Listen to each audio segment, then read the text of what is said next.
And then I gotta find testing. I'm just checking my mic because I don't want it to be too hot. How's the Okay. volume? I still gotta double check that here. No, just what you're hearing over in Oh your wait, headphones. what I'm hearing right now is fine. Yeah. Okay, so you're not hearing any issues? No. Okay. I think on my end it might be a little too hot, so give me a second. Okay. Well, my So- my headphones are pretty shitty, so Okay. I have them turned like all the way up. Or I mean, I have my volume turned all the way up. Yeah, there's no real good way for me to adjust the microphone level on my phone. I don't even know if it has that feature. I would have to go looking through but I don't believe it does. Okay. But it's a phone, so what do you expect? Yeah, there's no sound quality. Nope. Just won't worry about it. All right, so let's go ahead and pull up the streaming page. And does it show we're live? We are live. Great. Now I just need to get the link on this. Oh, I didn't know I could do it like that. Awesome. I guess all you have to do is right click the little screen and it will give you a link. I didn't know that. Oh really?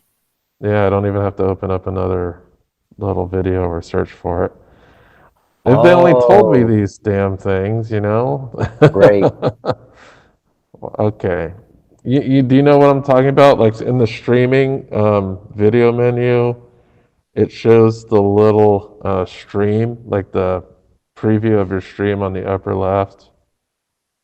If you click on it, I see that in my upper right, like a tiny picture of the stream. yeah, if you right click on that, it says copy video URL. Oh, okay. Cool. So let me go ahead and post this everywhere. Okay. Okay. My cartoonish background today. You're like in a little lounge or something? Yeah, I don't know what it's supposed to be. Like a Dr. Seuss lounge or a Mario lounge with those stars there. I don't know. Oh, good picture that you chose for the thumbnail. Oh, the thrusting. Yeah. Yeah. That's funny. You know, it's just trying to look for something ridiculous. First movie ever made or brilliant satire. It's very ridiculous. I think out of all the Paul Verhoeven movies I've ever seen, this is the most ridiculous that I've Yeah, seen. I agree. I agree. I think it's Joe Rogan's least favorite movie. Or wait, no, he thinks it's one of those that's so bad that it's inadvertently hilarious. And I I think that Paul Verhoeven's other satires are more hilarious than this, like Starship Troopers and RoboCop, especially Starship Troopers because it's more Well, the jokes are satirical. better. What's that? Like, I think the jokes are better in those. Oh, yeah, for sure. Yeah. Like, they just, here, it's just, wow. It's hard to tell if he's being serious or if it's, in fact, a joke. I know there are some lines that are definitely jokey, um, Yeah. but they may not be delivered all that well. Yeah, that's true. So, That's one of those things that I think we've talked about before where it's it's kind of hard to tell if the acting was bad or the directing was bad or those lines were deliberately over the top to that degree or like which it is or whether it's both or how well, much of both it is if it is both. I did do a little bit of digging, and apparently, when it comes to Elizabeth Berkley's character, he deliberately directed her to act in that way, like really Okay. explosive and outlandish. 'Cause she seems to Especially like in overreact to the, everything. especially like the best part of the movie is that sex scene that we were talking about that we had heard of before you watched it, where she's having sex with that guy in the pool, and she's like, Just ah, flopping around. ah, and Flop. she's bending back like Neo in the Matrix, except even Yeah, farther. it's like she's a dolphin just like flopping around in the Yeah, water. It's yeah, like the most ridiculous and unsexy thing I've yeah. seen. I think, Like I was thinking, how the fuck is that guy enjoying this right now? I'd be freaked out if it were me. I'd be like, "Are you having like seizure? Are you okay? What's going on?" yeah, he must be like in the back of his mind, he must be this lady is out of her fucking noggin. Like Yeah, Jesus Christ. But yeah, I think as we discuss this movie, like some of the things will start to make sense, at least from what I had like dug up and looked into, and because this kind of cements Paul Verhoeven as someone who goes very, very hard in the paint when it comes to sex and violence. yeah, It just happens to be sex in this particular movie. There are a couple violent moments, but he does go over the top with yeah, sex in this film. yeah. I like the more science fictiony and more violent ones that he does, like Starship Troopers and Total Recall and RoboCop. Mm, yeah. And another thing to note about this movie is that it is rated NC-17. Really? Yes. Hmm. So this isn't rated R, it is rated NC-17. Why? I think it's because of all the sex stuff in it. I mean, Right? there are a bunch of topless chicks, and Yeah, but you see a there's lot of vag too. oh, I didn't even remember that. Yeah, there's some vag. There's not a whole lot, but there is some. And I don't know, maybe kind of the over the top scenes regarding the lap dance, maybe. Yeah, I that's what don't I was know. thinking. The lap dance scene earlier in the movie. That that guy clearly that guy clearly came while while she was giving him a lap dance, or at least like we're made to believe that the character did. Yeah, if there's some type of documentary on this movie, I'd be more than happy to watch it because it is pretty wacky. Yeah, I do know that it won a Raspberry Award, which is awards given to really bad movies. it's an And award-winningly bad movie. yeah, and Paul Verhoeven actually showed up in person to accept the award for that one. That's funny. All right, so I guess we can start it up like we usually do here. So thank you for joining us today. I am the woke centrist, and we have the man, the mindgasm, the wonder, Andrew over here. Yep. So the movie, we're going down a Paul Verhoeven rabbit hole, and to be honest, I did some more research, and this isn't the last movie we could look into. There is Oh, one cool. more, and it has some interesting things that happen in that movie. Because I'll tell you later, but Is that um, a new one? His newer one that I haven't seen that's called like is it Black Hat or something like that? I don't know about that one. But the one that we kind of forgot about was Basic Instinct. Oh, I haven't even seen that before. I've seen it, but been such a long time ago that I have no idea what the movie's about. The only Okay. thing I know about Basic Instinct is that there's a famous scene from it where Sharon Stone um, crosses and uncrosses her legs. That's the only thing I remember or know about it. Yeah, Yeah, that's all I know about it too, because she crosses her legs and shows her vag. yeah. Yeah. So that's about as much as I can tell you about that movie.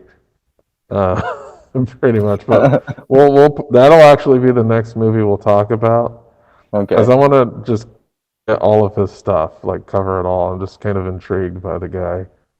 Yeah. So, um, So yes, we're going to cover Showgirls today. It went in the theaters in 1995 with an NC-17 rating. So, what does that mean exactly? So, in the United States, NC-17 means you must be 17 to view the film in theaters. So, if that making that restriction, you'd actually be carded to watch the movie Yeah. because it would be illegal to show anybody under the age of 17 that movie. And you can't like Um, be an adult and bring your kids who are less than that age like you can with an R-rated movie. You wouldn't want to anyway. It would be No, you wouldn't. extremely uncomfortable bringing your own child or any child to this movie. Like, Yeah, it I can really would. understand bringing like a 16-year-old to watch RoboCop or something. Definitely not this. This is just there's way too much nudity and sex to have a comfortable movie watching experience. Like, I don't even think I could watch this sitting in the room with anybody besides maybe my wife. Like, that's how weird and awkward this movie is. Yeah, it is. So, the movie starts out, we have a hitchhiking scene, and it's a dude picks her up, and so let's say the character, main character is Naomi, played by Elizabeth Berkley. And by the way, this movie destroyed her entire career. Oh I yeah, you don't told think me that before. What was it? I. How was that exactly? Um. Well, the role was extremely controversial. You've seen the movie and you saw that she displayed that we have no. We've seen every inch of her body, basically. There's nothing Hmm. hidden there. And another thing is that she was panned because of her acting as well, even though that's how she was directed to act. So, one of the things I'm going to Oh, say is okay. I don't think she's a bad actor, so to speak, or a bad actress. It's just that she was told to act in kind of like a weird and crazy manner. Oh, okay. I haven't seen her in. I don't think I've seen her in any other movies. Yeah, so that was kind of like her big movie, and the movie totally flopped. I think one of the biggest reasons it flopped is because it's NC-17, um, which is highly restrictive. You're not going to get big audiences with a movie rating like that. And I think her acting, as looked upon by outsiders, was pretty much panned. It was that, and the whole nudity thing, I think, had some type of negative social stigma attached to it. Originally, Sharon Stone, I think Paul Verhoeven wanted Sharon Stone to be the lead. Was this after And Basic Instinct? yeah, I think so. Let me check and see when Basic Instinct came out, but this is 95, so 95. Okay. Basic Instinct. And I believe she was like ready to do the role and something happened. Yeah, so this is after. This is 2 to 3 years after. Okay. Because Basic Instinct can be considered, I guess, an erotic thriller. It's sex is a very central theme to that movie, and Sharon Stone was asked to star in Showgirls. I forgot what happened, but Elizabeth Berkley ended up getting that role. Okay.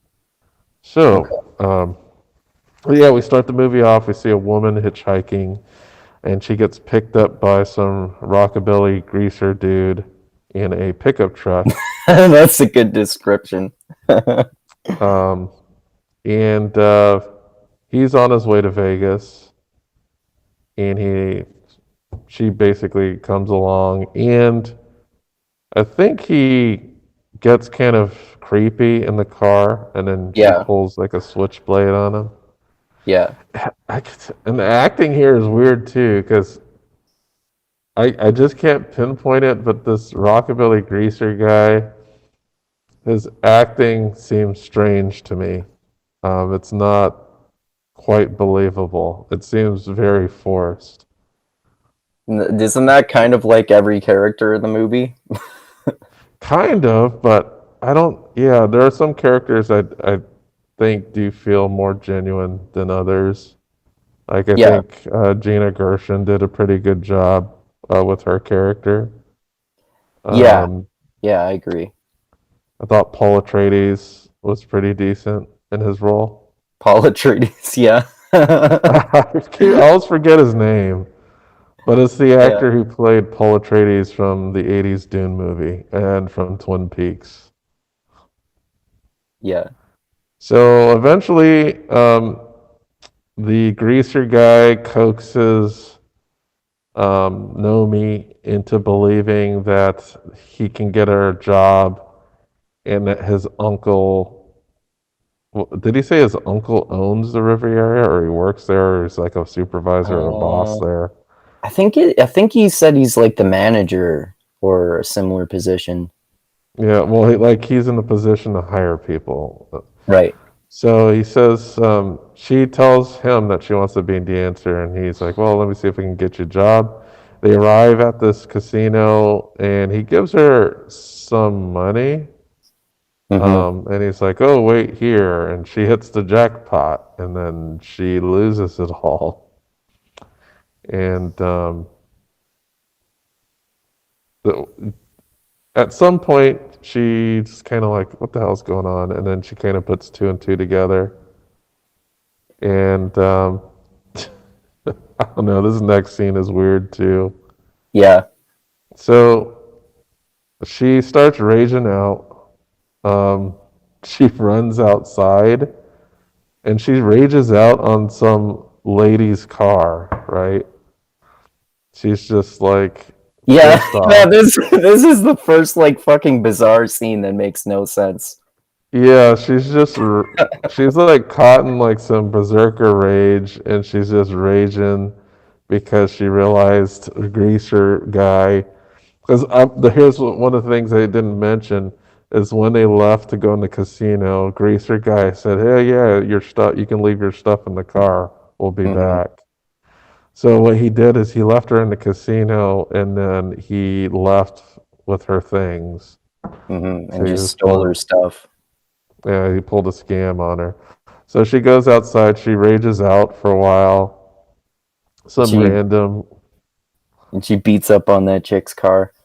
yeah, and the chick comes out and is like, "What the hell?" They kind of get into a fight. It looks like, and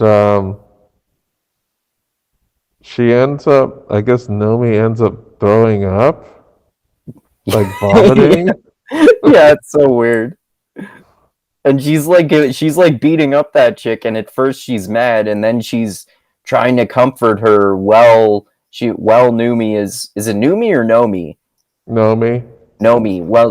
While she's like beating her up, she starts comforting her, even though she's still beating her up.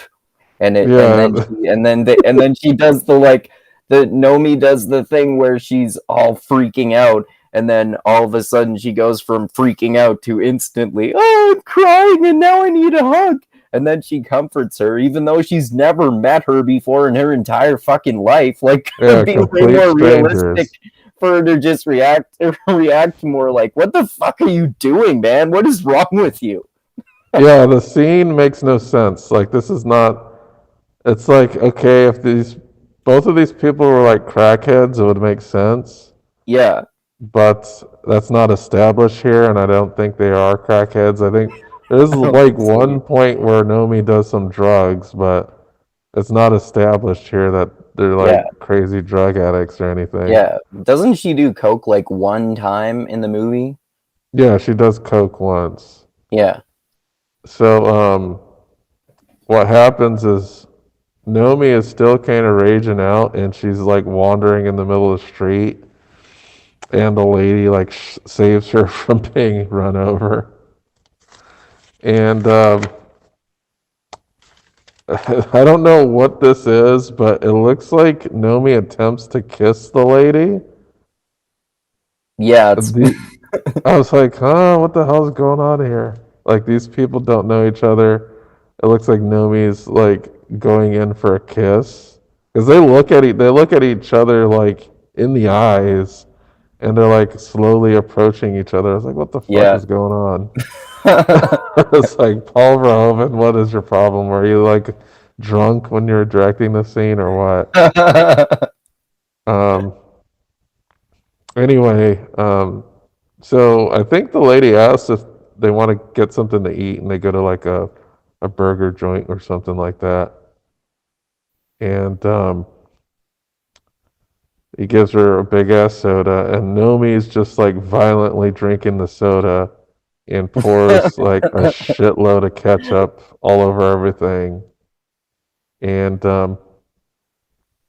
it seems like the lady's like asking her a bunch of questions, and then Nomi just like spazzes out, and Yeah. she's She's just I like think a she like horrible throws person to everyone in this movie. Like, yeah she just like throws I think she throws like fries in the air and she gets all angry. yeah, I think at this point I'm thinking, okay, this character clearly has some mental health issues. yeah, I think that's what he's trying to establish here.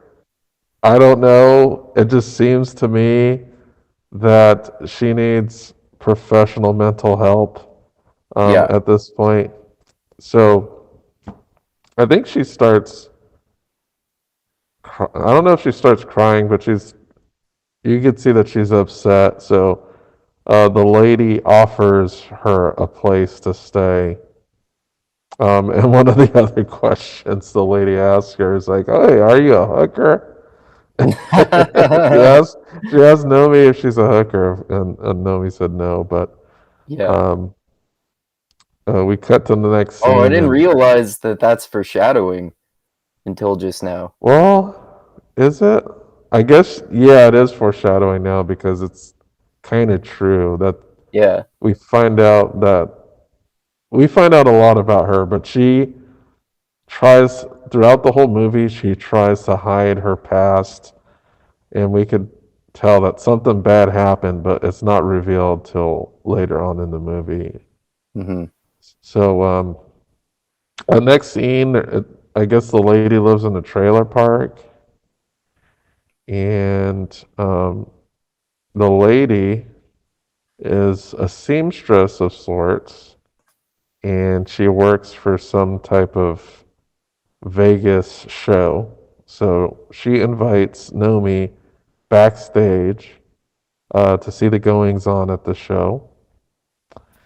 And man, there's so much stuff that happens in this backstage scene. So I have in quotes here. I'm guessing. I think this is like the lady with the shaved head who gets mad about everything in backstage. Well, here's Okay. one thing. There's a lot of ass and titties backstage. Yes. Um, you're just like constantly bombarded by it. So one of the ladies, I think, asks, and I don't even know the character's name. I think it's Molly, right? Molly, is that the name of her friend Oh, that you know lives in the what? I trailer? don't remember actually. I'm gonna look it I up think it is on. Molly. Yeah, I Okay. think that's her name. So um, Molly is a seamstress. She works backstage. She helps the girls put their costumes together, and if something goes wrong, she's called an emergency to fix it. So in this case, I have this quote. You're going to see a smiling snatch unless you fix this G string. That was a funny one.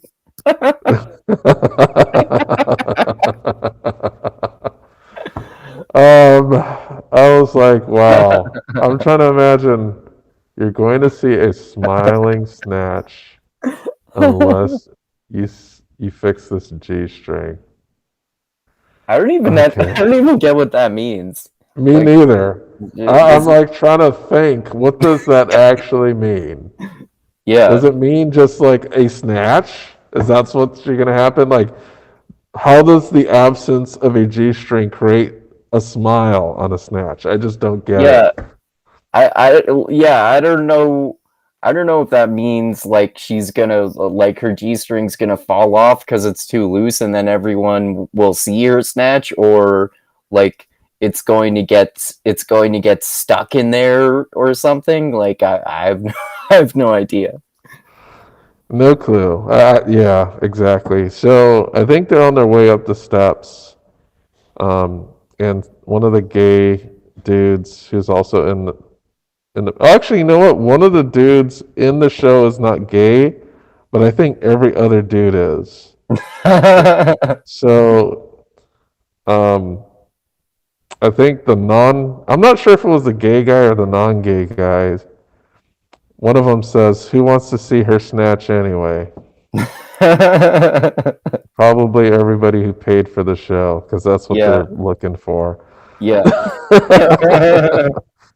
um, Yeah. Well, that relates to like kind of one of the major themes in the movie, one of the really major obvious themes, which is that uh, sex sells, duh, and they they go over and over and over with that, and this thing about how um, especially when Nomi later on gets to the kind of higher class, more extravagant show at the other place in Vegas.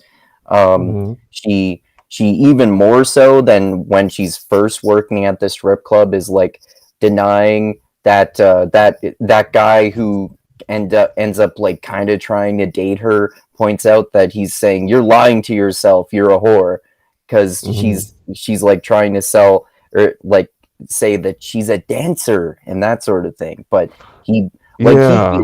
he doesn't have to be such a dickhole about it, but he kind of has a point, and that kind of seems like one of the main themes in the movie too. Like sex sells, and people are willing to sell themselves the like sex with them, like their sexiness to people for money. Yeah, we do see that Nomi is in complete denial about this. Yeah. And there's kind of a huge rivalry that develops between her and Gina Gershon's character. And Gina Gershon is trying to tell the truth of the matter. And um, Nomi is just not accepting it. Yeah. But everybody seems to realize that that's the deal. But I kind of got the scene wrong. So I think the person who says who wants to see her snatch anyway. I think it's the lady that has the feud with the bald lady. Because there are two characters in backstage that are feuding hardcore with each other. One of Okay. them is like the white lady with the braids, and the other one is like the black lady with like the shaved head. They do not get Okay. along, and they're constantly fighting backstage. So I think it's her who says who would want to see her snatch anyway. And then a gay guy, he says, I certainly wouldn't. Right, right. Yeah, I As remembered a, that I part. guess, as a Yeah, joke or something. It's like, duh, that yeah, gay guy doesn't want to see a woman snatch, of course. yeah. Um, so they head up the stairs, and Nomi and Molly go backstage to watch what I describe a strange caveman dance show. That's a good description of it. Um, how can I describe this thing? So it just think of a Broadway dance show of people just dancing in lines and choreographed dance and whatnot. They're all dressed, I guess, as like in skimpy caveman outfits.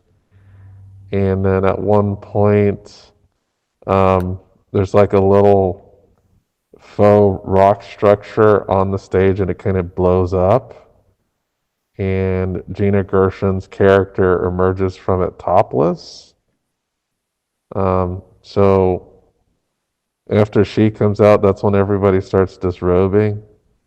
Hmm. and then they do like a naked caveman dance number. So they're like dancing. Nomi's watching, and she's like kind of mimicking like their dance moves. And I think during that section, I wrote Nomi touches herself. I think she didn't full on masturbate, but she was like getting aroused by the show. Oh yeah, I forgot about that. Yeah. So after the show's over, there's kind of like a what do you call it? Like after the show where everyone gathers in the lobby and they're like, Like oh, an after party, yeah, kind of like an after party, but not really because they're not partying. They're just kind of like congratulating like a Dina reception. Gerson's character. Yeah, like an after reception. Okay. And it's kind of like creepy because there's like an old dude. It's like, oh, Crystal Connors is sexy, and the guy's like in his 70s, and it's just doesn't. I don't know. It just doesn't jive right.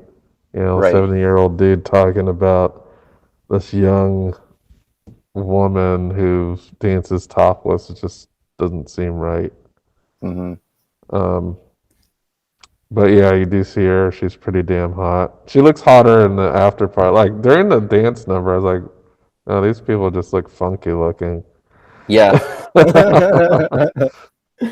But Yeah. yeah, she was. I think she was at the prime of her career here, and she Yeah. didn't get messed up like Elizabeth Berkley did.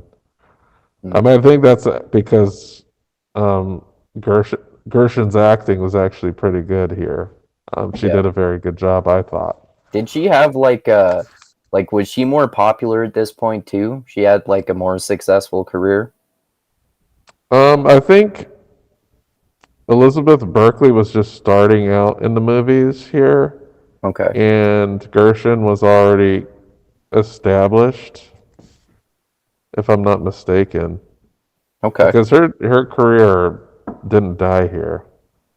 Um, she went on to do other movies, and she did pretty good doing those Okay. movies. Because I know she was in Face Off, right?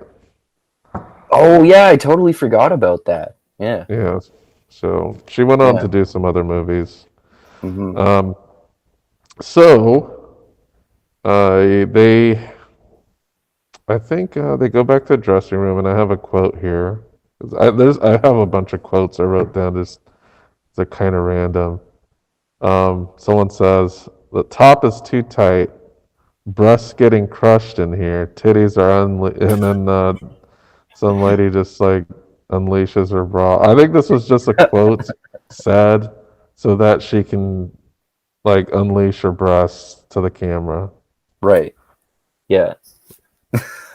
Um, And Yeah, the funny thing is there's like like it's relatively tame. The backstage of this show is relatively tame when it comes to vulgarities. It's not until you get to cheetahs that's where things are just way over the top. yeah. I'll get to that later, but um, we see that Crystal actually asks because I know Molly wants Nomi to meet Crystal Connors, and they go into her dressing room, and Crystal asks her, "Oh, you dance?" And she says, um, Nomi lets her know that she dances at Cheetahs, and Crystal's like, "Well, um, she actually talks crap about Cheetahs pretty badly," Hmm.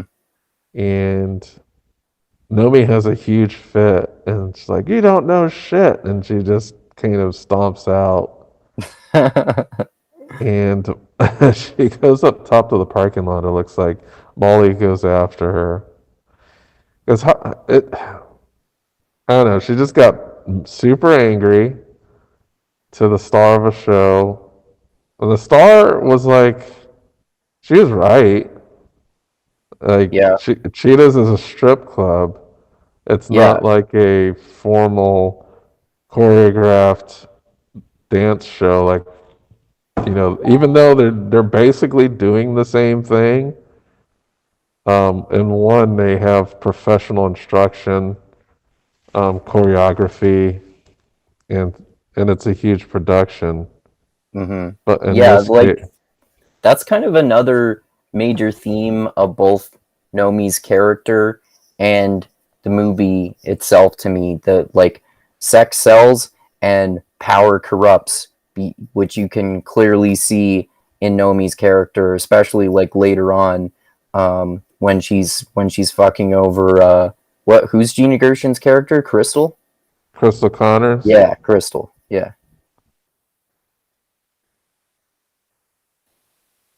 Yeah. Blair, can you hear me? Yeah. Okay, I think you just cut out for a second there, maybe. okay, no problem. All right, so okay. Up top, when she's being consoled in the parking lot, I'm also thinking, man, this girl's got some anger problems. Yeah, no shit. She doesn't know how to contain her emotions at all. It becomes Yeah. apparent why later. It's not spelled out.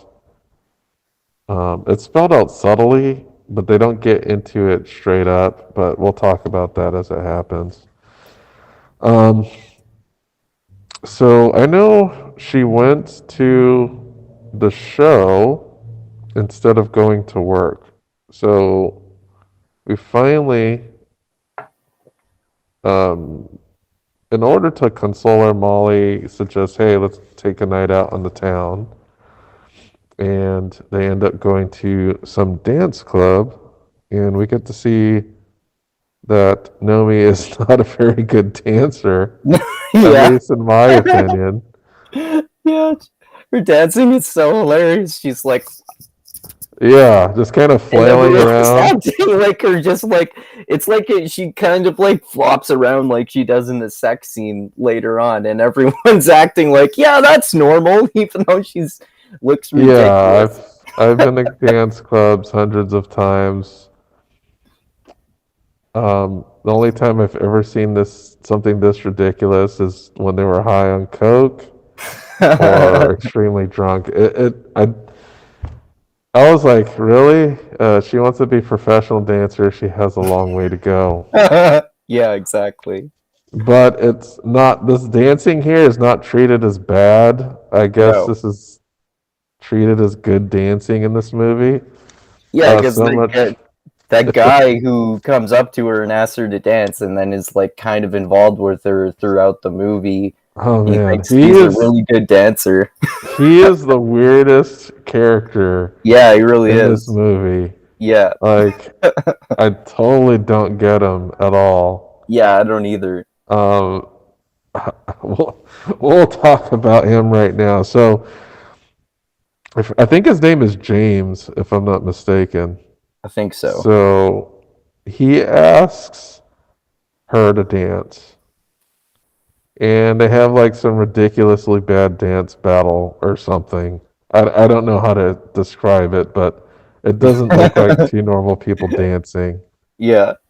So after their little dance, he offers her to teach her, and I guess she spazzes out like usual, and Yep. she does some type of spinning knee attack to his groin. Yeah. I was like, wow, that's a pretty harsh penalty Yeah. I know, for right? wanting to help her dance. Yeah. Um, so after he gets kneed in the balls, like this giant bar fight happens, and she tries to flee the scene. So she's smiling and walking away. The bouncers grab her, and she gets sent to jail. So the next thing that Yeah. happens, she's in a jail cell. Ugh. So she's in the jail cell for starting the fight, and the one who bails her out of jail is the guy who got kneed in the balls. Hmm. And I just put in quotes, not in quotes here, but one of my notes is weird ass conversation. Yeah. Um, Hey, I bailed you out. Leave me alone. Yeah, it's just like I don't understand how if I were kneed in the balls by a chick, I would not bail her out of jail. It just Yeah, I doesn't. sure wouldn't either. I wouldn't. I wouldn't. One, I probably wouldn't press charges, and I probably wouldn't bail her out, even if she was arrested. It just does not make sense here. Hmm. But a choice quote. James tells her that she's a pain in the dick and the ass. I think I think this is all because I'm trying to think if he's trying to inject the satire here, um, just of how ridiculous the situation is. But at the end of the conversation, I think he asked her to get coffee with him or something like that. And Molly shows up. She asks Molly for a quarter. She gives him the quarter and says, "You can buy coffee with the quarter." And she leaves. Um, I don't get James' interest in this chick. I don't Uh, either, especially after all that. yeah, it just doesn't make sense. Yeah, Um, unless James is like a masochist of some sort. yeah. Maybe, who knows? He might have really enjoyed the knee to the balls. It, who knows? So, um, I think we go. Oh yeah, so the next scene we go. It's Nomi at her normal job at Cheetah's. I think one of the first characters that comes up is some lady concerned about her breasts. It's like Yeah. some BBW lady, and she has some Yeah, she weird. she's hilarious. Like all of her lines are ridiculous. Yeah. So I guess Cheetahs is some type of. I don't understand her role in this. I guess she's kind of like the comedian, but none of her jokes are funny. So she just goes on stage, she tells jokes, and she has like some weird ass contraption that drops like her dress so that that flashes her boobs. So apparently Nomi is the only one that knows how to fix this contraption, and she gets it working again. Um, so yeah, the weird like lady goes onto the stage, and it seems like all of her humor is self-deprecating. So she basically just makes jokes about her own fatness in most of the jokes. Um, so next thing, uh, there's like a new girl here at this Cheetah's place, and the club owner kind of explains the rules about lap dancing and stuff. And here are my notes. Club owner gives lap dancing rules. Big tip equals bukkake. Yeah, Um, pretty much. yeah, so basically he tells her that if you could get them to come on you, that's going to be a lot of money. Yeah. It's not okay, but if they give you a big enough tip, it's okay because it's Yeah. good. Um, so her boss asked her why she wasn't there, and her excuse was that she was on her period. So he just kind of shrugs. Hmm. Um, and then the new girl, he tells her if you want to last longer than a week, then she has to give him a blowjob when she gets used to the money. Then she'll make her swallow. Um, at first, I thought he was completely serious about that, and I was like, Hmm. "Damn, this is a shitty place to work." But it seems like he was just kind of being, I don't know, snarky. I don't get the sense that he actually made any of these girls do that, because when he sees Nomi at the show again, he makes kind of like these crude remarks, and they just kind of laugh about it. So it seems like this line here is just kind of to spook the girl. It's not something that he's actually going to follow through with. That's I thought he was a fucking creep. Like the first time he said this shit, I was like, dude, how can these girls work at this place? But I think he was just being an asshole trying to push their Yeah, buttons. yeah, exactly. Um, so, um, next thing that happens is Crystal enters this place, right? Yeah.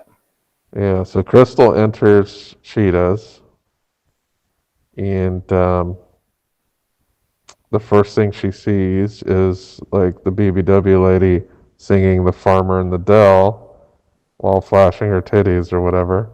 I was like, really? Like, I don't know how, if I was a patron of this place, I don't know how I would feel if I was being sung, serenaded with The Farmer in the Dell. Like, okay. I'd probably laugh. I think that's the intention, but wow, it's really weird. Um, so, useless skin around twat. What the hell? What? I I wrote a note that says useless skin around twat. What? That's so random. It must have been something that was happening. Oh, I think the fat lady said something about that. Okay. I don't know. I don't know where I wrote that. And then there's like Naomi finally gets her chance on stage, and there's like a stripping scene. Mm-hmm. Um, and she actually excels here. I think she does a pretty damn good job, as opposed to like her weird club dancing.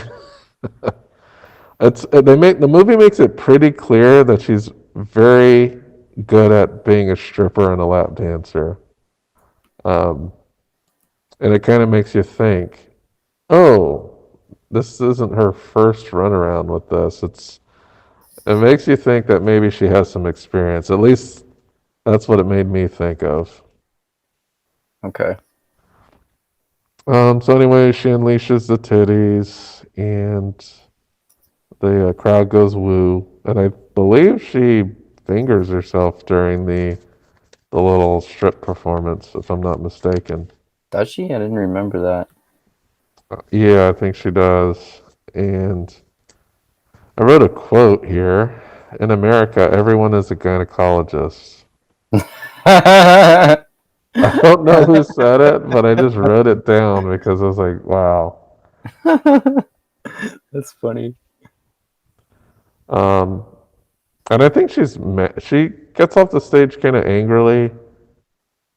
She throws a shirt at the owner's face, and then he throws it back at her. I don't know what the shirt was for, but apparently, Crystal asked for a lap dance, and they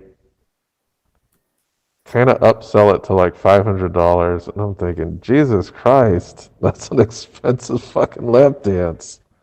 Yeah, $500. that's insane. It Yeah, I think is. I've only had a lap dance once and someone else paid for it on my birthday. I don't even remember how much it was, maybe $60? I'm not sure. Yeah, but I don't know, man. That's an expensive ass lap dance. Yep. But anyway, so before I guess the guy is Paul Atreides, right? So he is the entertainment director at that hotel that they have the show at. He gets a lap dance. She basically dry humps him until he comes. And Yeah, during that, that's probably the most NC-17 part of the movie, but maybe the part later on in the pool where they're having sex and she's doing that ridiculous shit is more so. I just found that more funny than anything else. oh yeah, this scene is actually competent. I'll say Yeah, that. It's not ridiculous. Um, she looks like she knows what she's doing. And during that, Crystal snorts some coke. And in the background, we have James. James is the guy that got kneed in the balls, right? yeah, He's also trying to sneak into this back area and watch the lap dance. And he gets eventually kicked out by one of the bouncers. So Nomi gets her money, and the club owner gets 200 bucks. So she gets to keep 300 and gives the owner 200. So I was like, wow, $300 for very looks like little work. That seems pretty lucrative to me. So yeah, Nomi's not happy about this. One, she doesn't like Crystal. yeah, She's still upset about being belittled by her in her choice of employment. Even though it wasn't an actual belittling, it was Crystal being. Crystal seems to be a truth teller in this movie, from what I can think. Some of the stuff she says might be upsetting, but in reality, she's really the truth teller of the movie. She's basically saying that everybody's a whore, you know. yeah, exactly. That's true. Yep. And it seems she has fully embraced um, that mentality. So Nomi leaves the encounter upset. Nabal's man shows up at her trailer and he compliments her dancing. Like, this is weird. He just fucking shows up out of the blue at her trailer, telling her that he saw her lap dance a dude and that he liked it. Like, And he was, and we see him like creepily, like creeping on her and watching it as it happens at the strip club too, right? yeah, it's so creepy. And what would you think if this dude just showed up? I don't believe she ever gave him her address. This guy is obviously a stalker. Yeah, no shit. He showed up at her home. He's like, "Oh, I saw you last night." Like, what the fuck? Like, Yeah.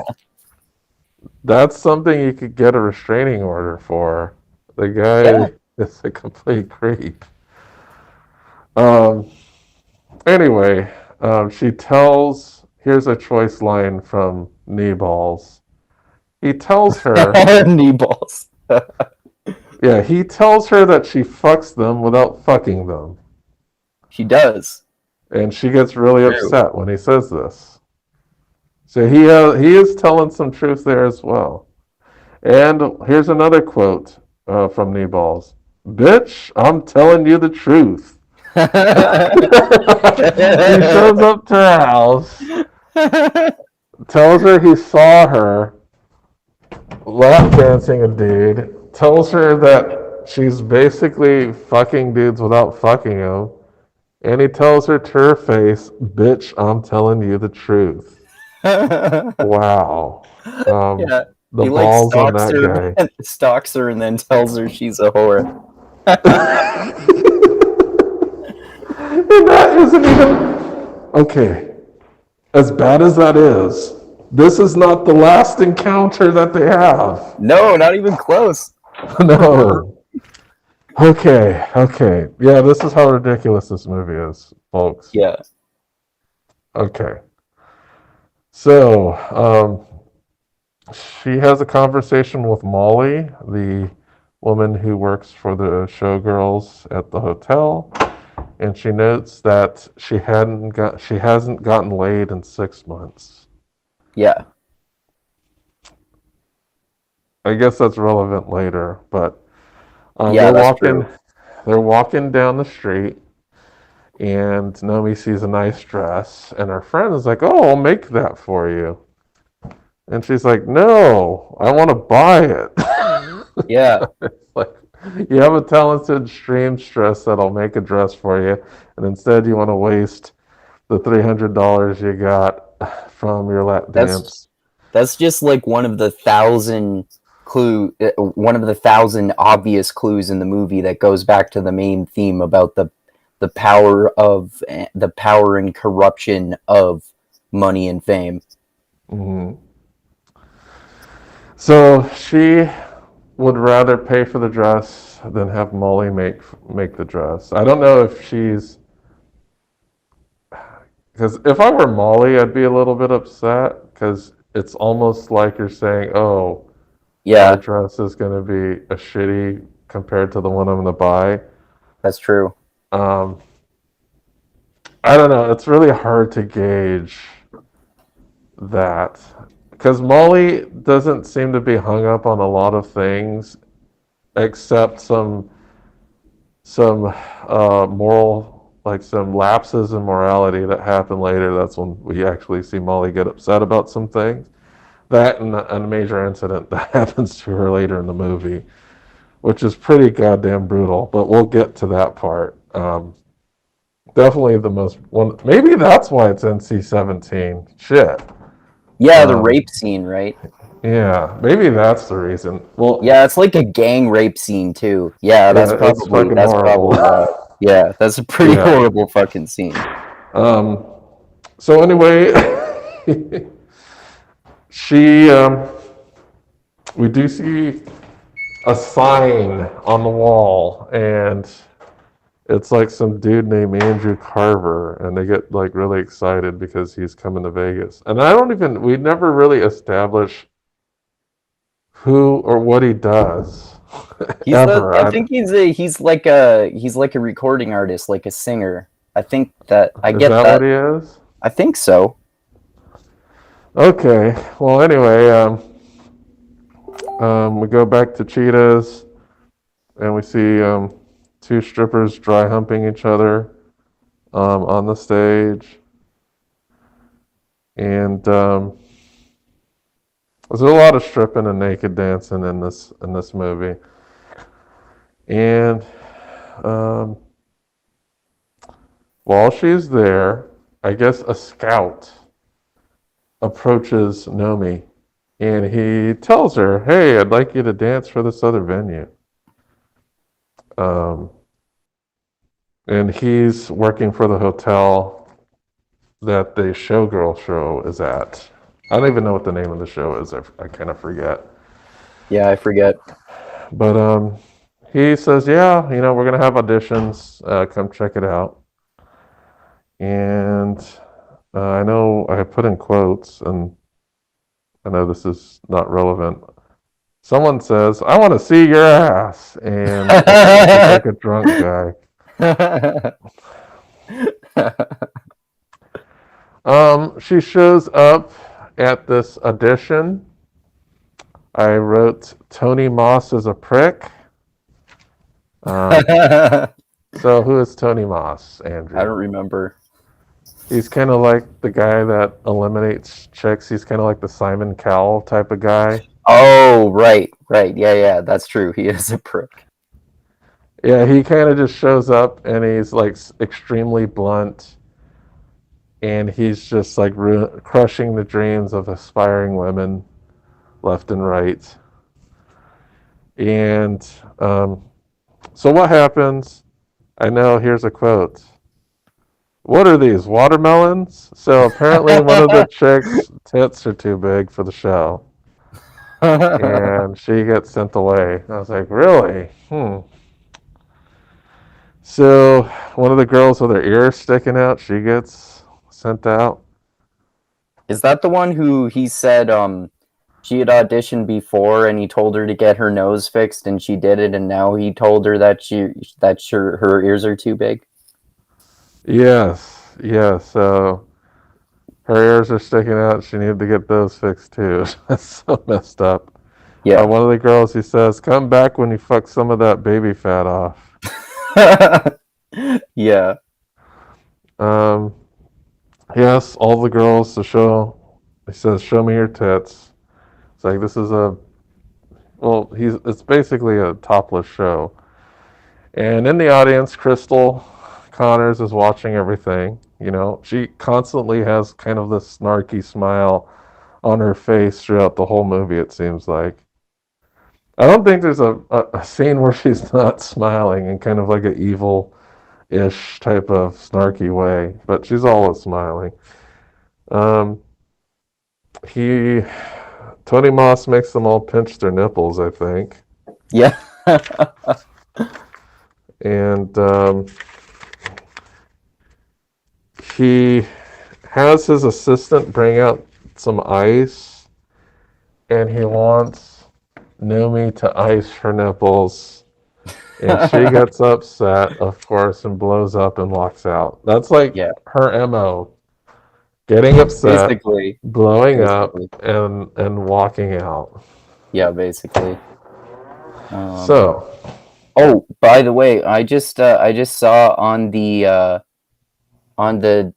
video you have pulled on YouTube for your screen, or actually half of your screen is like a screen share of the Basic Instinct Wikipedia page. what? Okay, I'll have to fix that. Yeah. What? Half the screen is a screen share of the what? Yeah, half of it is the W for your woke Wellington, and then the other half is the Wikipedia page pulled up for Basic Instinct. I'm not sure why. For my screen? What No, is like it? that's Bolt's. That's one of the two screens. The other one is you. Like the Basic Instinct one is there instead of my picture, I think. What? Okay, that doesn't make any sense whatsoever. So I'm gonna take a look at that right now. Yeah. Yeah, I don't know how that would happen. Weird. Yeah, I'm gonna fix that. So while I go down to fix it, we have another encounter with knee balls. Yeah. Knee balls has a new job now. He's a bellboy or something. Yeah. And he catches Naomi as she angrily leaves the audition. And um, And loses his job to hit on her some more. yeah, he starts hitting on her some more, and he gets fired. And he offers to buy her a burger. Yeah. And he takes her back to his place. And there's like a bunch of pictures of him on the wall. And apparently he's some type of highbrow dancer of some sort. Either an aspiring dancer or something. Mm-hmm. And he's trying to create a show. And he thinks that Naomi could be a star in that show. So they start dancing, and it devolves into a lap dance, Yep. and then they And start then making she, out, right? yeah. And then she basically does this whole elaborate thing and then gives him blue balls. Yeah, she gives them blue balls because she's. Why does she? Why? Okay, so what is the main reason she blue balls them? She's on her period, apparently. Yeah, so she confirms. How does she confirm that to James? Doesn't she tell him that? No, she confirms it to him. Does oh I must be misremembering this a little bit. Okay, so he wants to get it on with her. I think she's sitting on him, but facing outward, and he wants to take it a step further, but she's like, "No, I'm on my period." And she tells him, "You could even check and see." So he puts his hand down her pants, and there's blood there. So he confirms Oh, I Why? totally forgot that. He forgot about the confirmation. Oh, I was wow. like, that's weird. I don't think I've ever been with any woman that told me to confirm her period by having me Yeah, stick me neither. I wouldn't even want to my. do that. Yes. So I thought, okay, that's fucking strange. Yeah, Okay. Another reason why this movie is ridiculous. So, yeah, so after that, she leaves. She ends up getting a call. Well, she doesn't get a call, but I think Molly lets Nomi know that hey, I think Tony Moss had been trying to call her, and so he calls Tony Moss, and she gets the part right. yeah. So she shows up at Cheetah's, and I believe she just quits her job. And for some reason, BBW Fat Lady says Jesus is coming. I have no idea why. So after that whole thing, she goes to Kneeball's house, and at this point, Kneeballs has some other girl at his place. Yeah, And the girl that he has there is the new stripper at Cheetah's. yeah, Nomi's pretty upset. At this point, I'm like, wow, Kneeballs is a hustler. yeah. What His is his explanation game? is basically that too. It's Yeah, like, he basically tells her that he's a hustler. yeah, he's like, I'm just addicted to vaginas. I can't get enough of them. I can't stop myself. And I was like, man, this guy has a game. He just shows up at strip clubs, tells strippers that he's gonna make them into dancers, and then he screws them. I basically that's he gave the same line to that chick that he gave to Naomi. I'm pretty damn sure. Yeah, Like that's his game. yeah, I was like, wow, that guy's slick, but he's kind of an asshole too. yeah. So anyway, they part ways there, and she goes to do her interview with her Versace dress, right? Yeah, Versace. It's funny because I guess we know that Tony is probably pretty cultured, so he just goes along with it. It's like Yeah, Versace, oh yeah, Versace. Versace. Oh, he doesn't correct her. Yeah, And then Tony's like, "Oh, I love Versace." yeah. So they start asking her like employment information, and we can see that Nomi gets extremely nervous about giving up information. Hmm. She doesn't know her social security number, so they're like, must be hiding something. Yes, and So she is. she start. Go ahead. I said, and she is. Yes, definitely. So what are they supposed to eat? What is Um. the diet of a showgirl? Oh, rice and vegetables. So yeah, the only thing they're allowed to eat is brown rice and vegetables. Yeah. Um, so they go through a whole bunch of like montage training, I guess, which I think my favorite part is the gay guy telling them to thrust it. Yeah. They're just like The thrusting their thing, pelvises in the air. yeah. The thing about the diet is funny too, because especially because It's all until then we carbs. see her living on like burgers and chips until then. You could probably find somewhere in the middle of that. Yeah, it's like an extreme. Like Yeah. brown rice and vegetables. Where's the protein? Damn Yeah. it. um.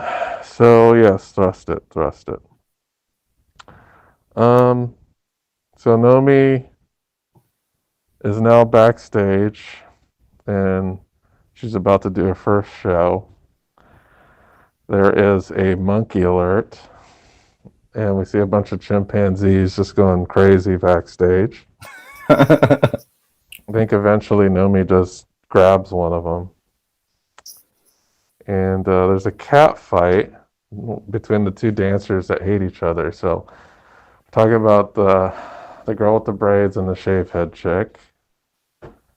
Apparently, there's some monkey shit on the stage, and they're told to ice their nipples before they go up there. And then we see the same weird caveman show that they've been showing, except Nomi's now participating in the naked caveman show. Um, and Kneeball shows up. And before Naomi went on stage, someone gave her like a bunch of flowers. Hmm. And Kneeballs tries to take credit for that. Like a goddamn liar. And Naomi's like, well, no, my stage manager, he's the one that sent these to me. Um, so I think one of the things that Kneeball says is that he doesn't make any money, which was his justification for messing around with hookers and strippers and Yeah, hustling the way that he does. I don't make enough money. I need to be a slut. So I what was the next thing? Nomi shows up, and then what happens? She snorts some coke, and she's wearing like a cowboy hat. And I believe she says great for the muscles after she Oh snorts the yeah, coke. yeah, something like that. So I think they go out, just Nomi and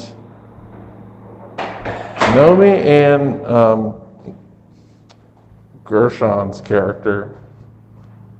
And it seems that Gershon has taken an interest in, like, Gershon's interest in Nomi seems both professional and sexual, right? Yeah, And she kind of expresses the sexual interest in this meeting because she takes her out. yeah, And they have a conversation, and the conversation again revolves around what they do and how it's what is it whoring or is it just for performance? Like Naomi is still deluded into thinking that the form of dancing that they do at this showgirl show is what? What would you say? Like it's some type of there's some type of difference between being a stripper and doing this. yeah. Like it's classier, I Like guess. yeah, but Gina Gershon is still we're still whores here. Yeah, So they do lunch. She corrects her about the Versace as that comes up. yeah. Um, it's noticed that brown rice and vegetables is worse than dog food, and they kind of connect over this dog food moment. That's another fucking weird part. Hey, we both ate dog food. And apparently they both like dog food, Yeah, which I was like, okay. Well, if they ate dog food, you're wondering what kind of backgrounds are they coming from, you yeah, know? exactly. So I'm thinking, okay, they probably come from like some pretty bad shit, if they had to eat dog food at some point in their lives, Yeah, there's something pretty bad going on.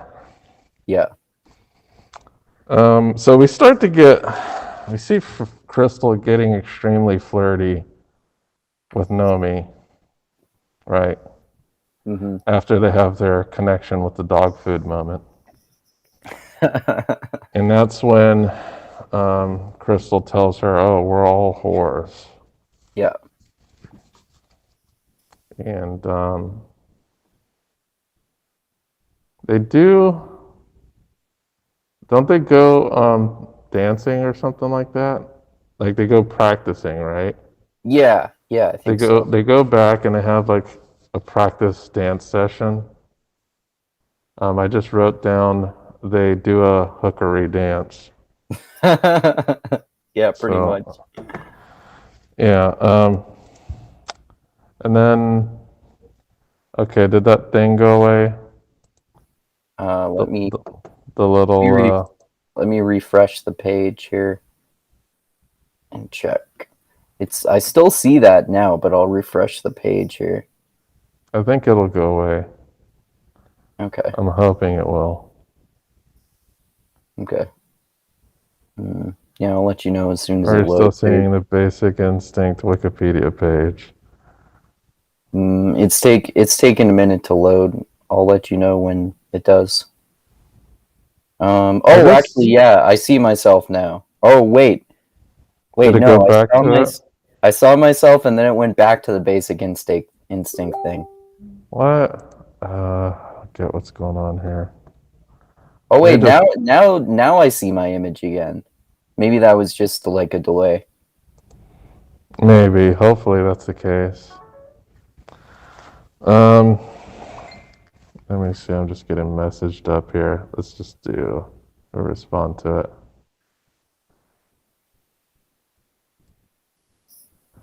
Give me Okay. a second. Yeah, I think there's just a. Yeah, I can see myself on the image now.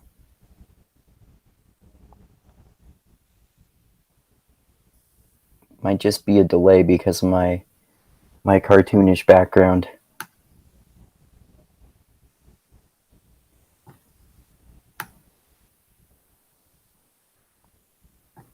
You still answering your message there?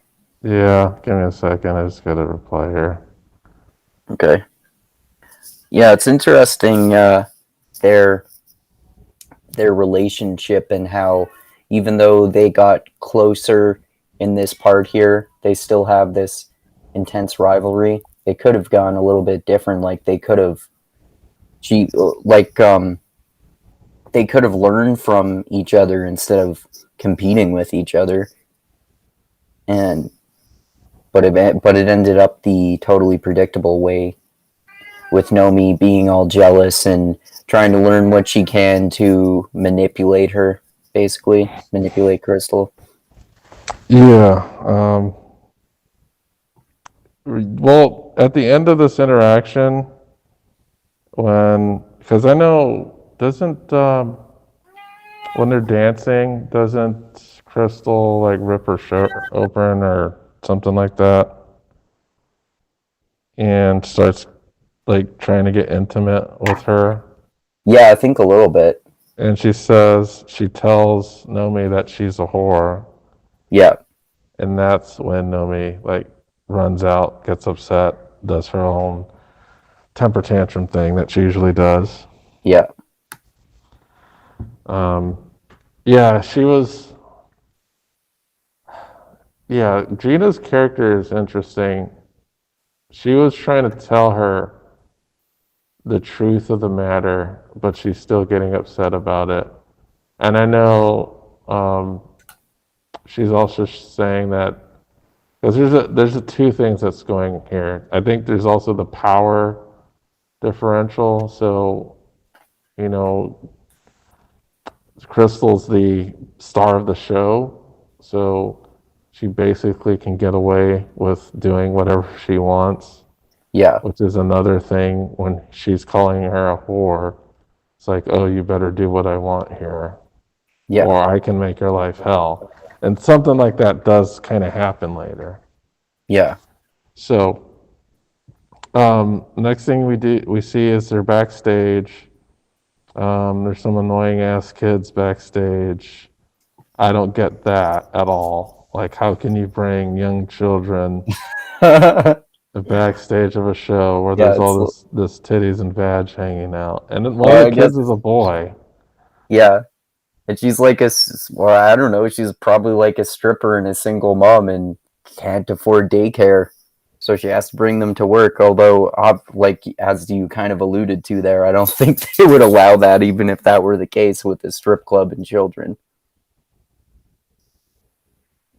So there's another fight over these kids. Well, not the, there's no fight, but what happens is the shave haired head lady tells the kids to shut the fuck up, like right to their faces. Yeah. They're kind of really loud and annoying. I kind of get that. Hmm. And the kids start crying, right? Hmm. Um, so I wrote some notes here, and I'm not sure what they meant. I wrote $1,000 foreshadow. Huh? I don't know, that's just what I wrote. That's weird. I don't remember what the context is. Oh, okay, I remember. I remember. Okay. There's a part where one of the, I don't know what he is, but he works for the show in some capacity. And he goes up to Nomi and another one of the girls, and he tells her, "Hey, you can do some extra work, and it's easy. You just show up at a convention, and we're gonna pay you $1,000." And Right. they're like, "Oh, hell yeah!" Oh, right, right. Yeah. Yeah, and then Molly's like tells her later, "Oh, you shouldn't take that. None of the girls have ever liked doing that event." Yeah, I wonder why. Yeah. So, Because they, because we know what happens, right? yeah.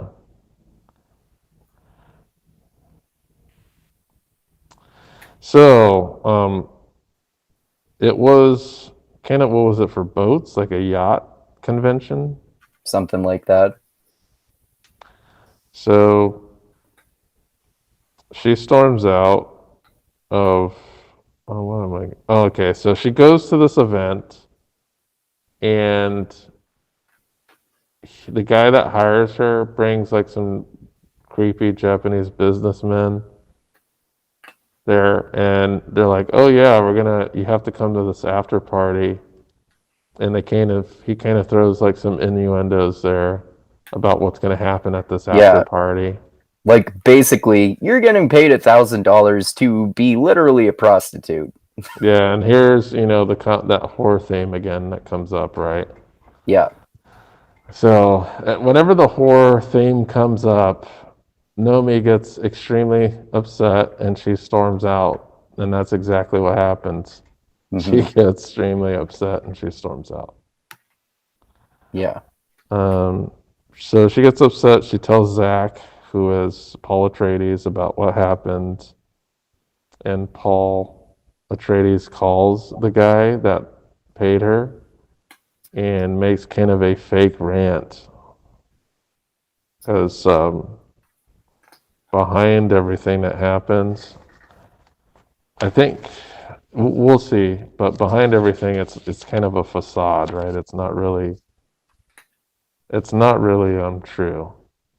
Yeah. It's not genuine. Yeah. So after that,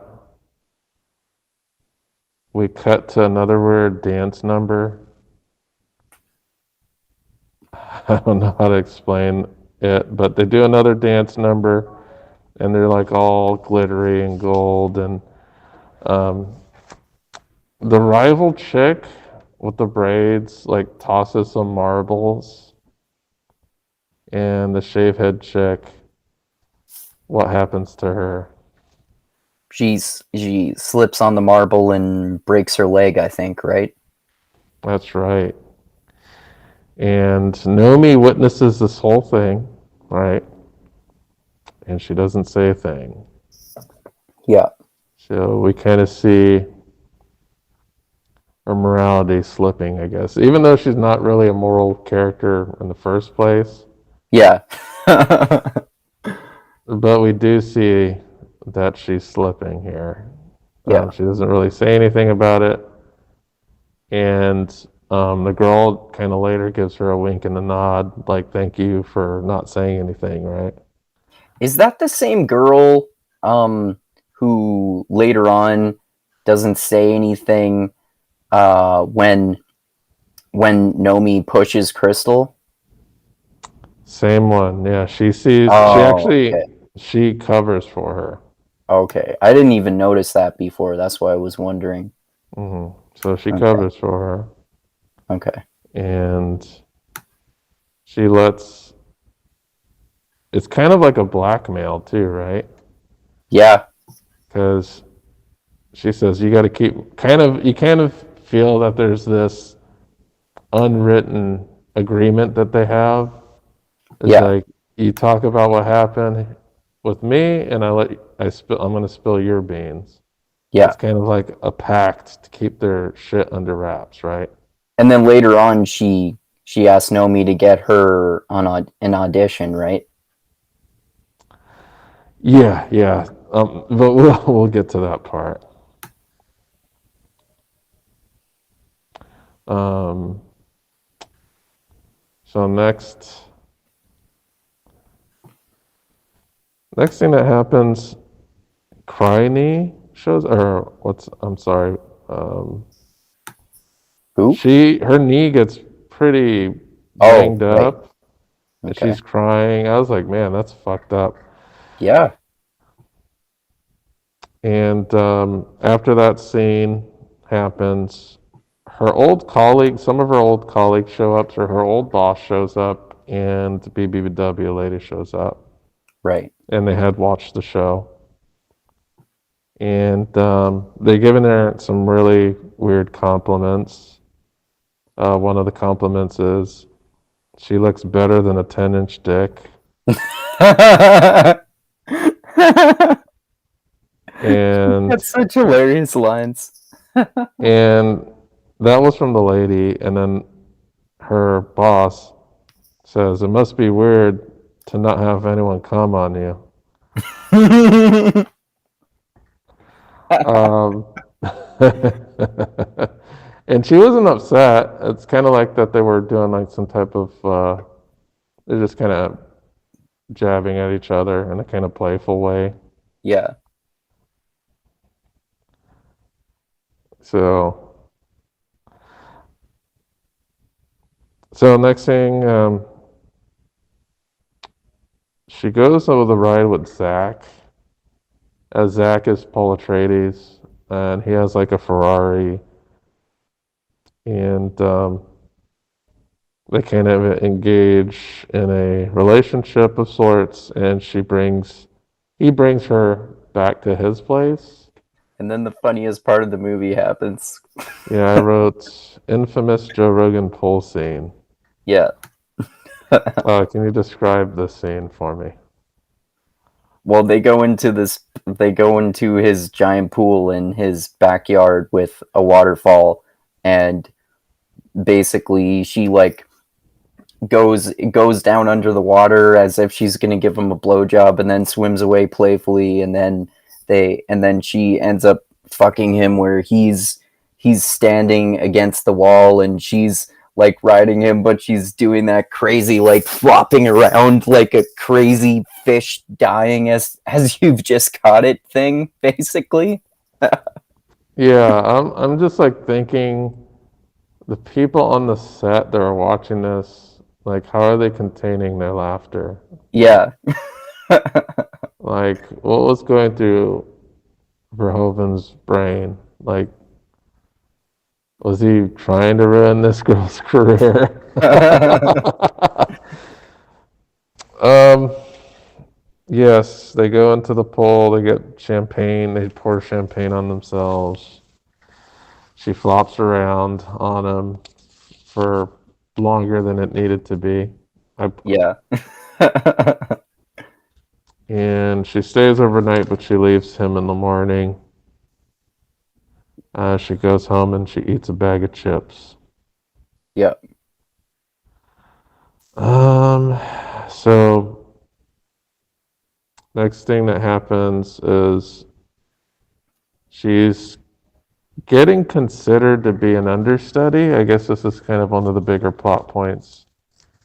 An understudy meaning she's going to be brought up to eventually replace Crystal.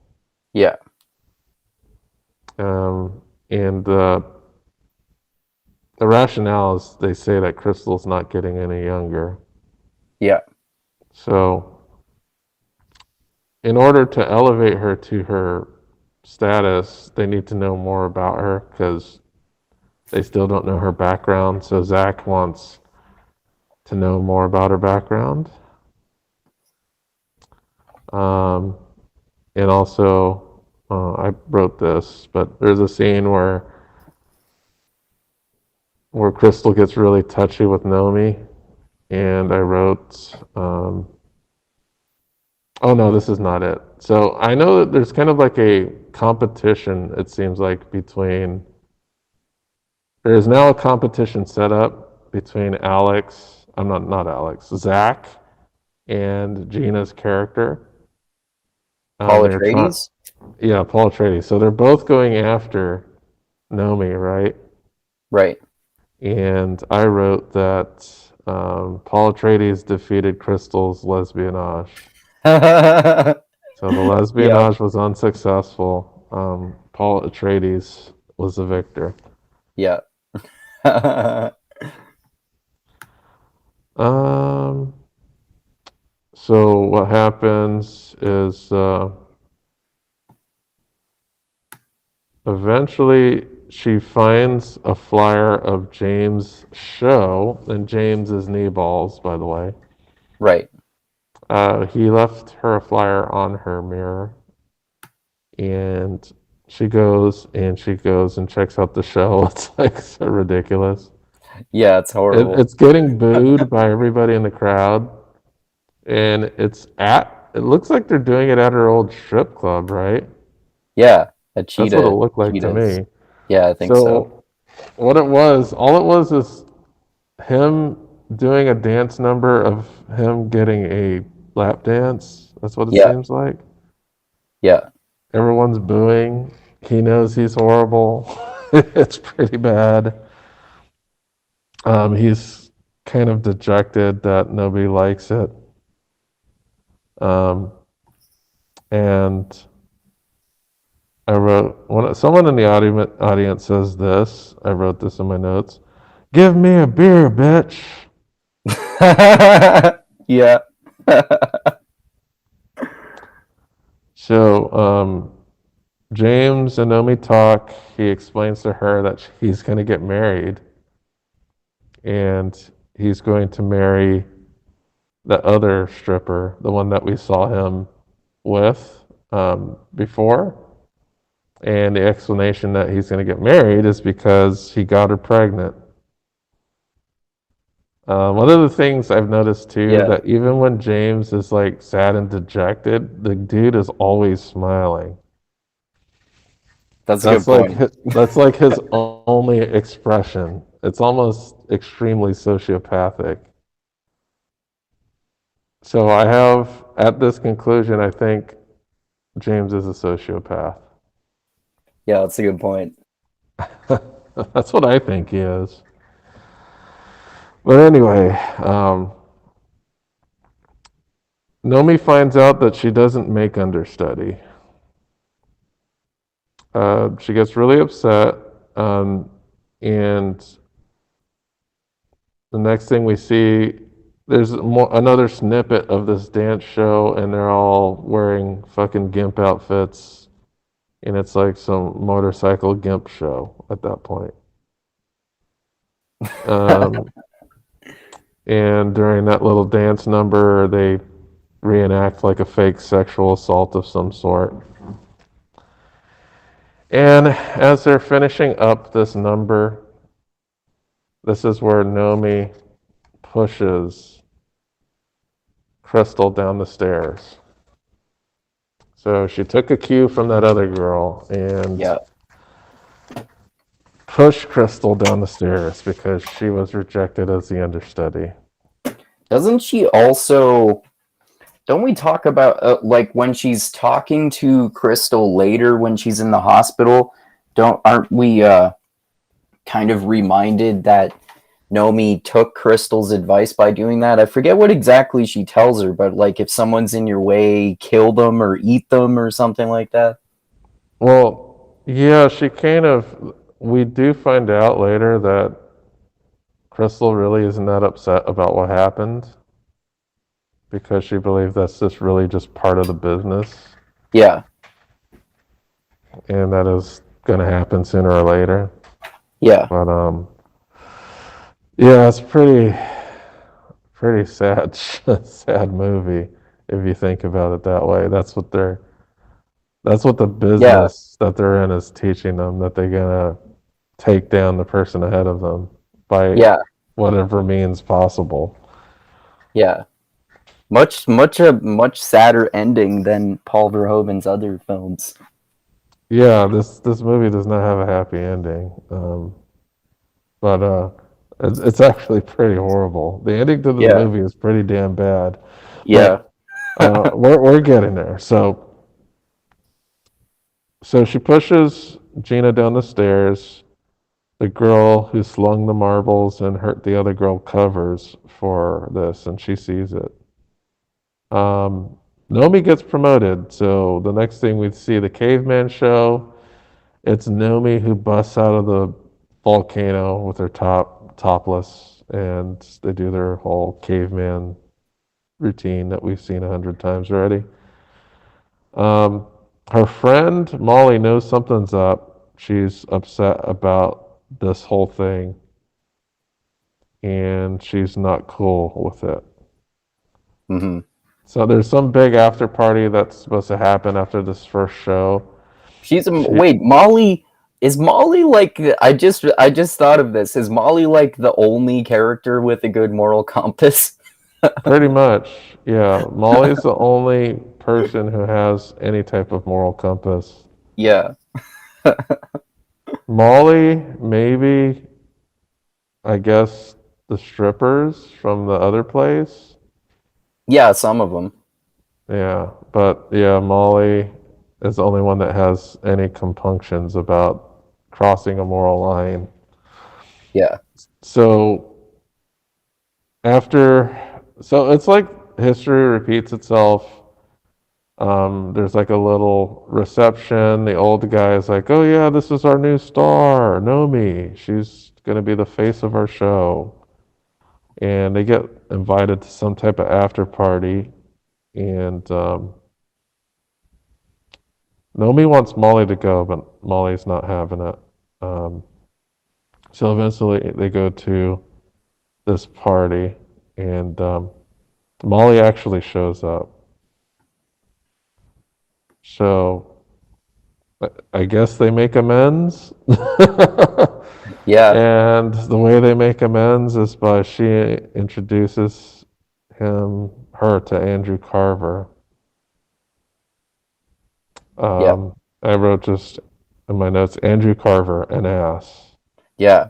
It's so fucked up, especially given what's about to happen, even more so because he was hitting on Nomi and being all creepy. And then she instantly is it basically just decides, "Oh, I'll just give him to Molly. I'll just give Molly to her." Like she knows Yeah, nothing, he as if she hands. doesn't know that something creepy is going to happen. Yeah, he hands her off. Yeah. Um, we could tell that this guy, there's something wrong with him, right? Yeah. He's not. He's immediately hitting on her, and then she's like, "Oh, here's my friend," and he Yeah. immediately hits on her. Yeah. So Andrew takes um, Molly up into his room. Do you want to talk about that?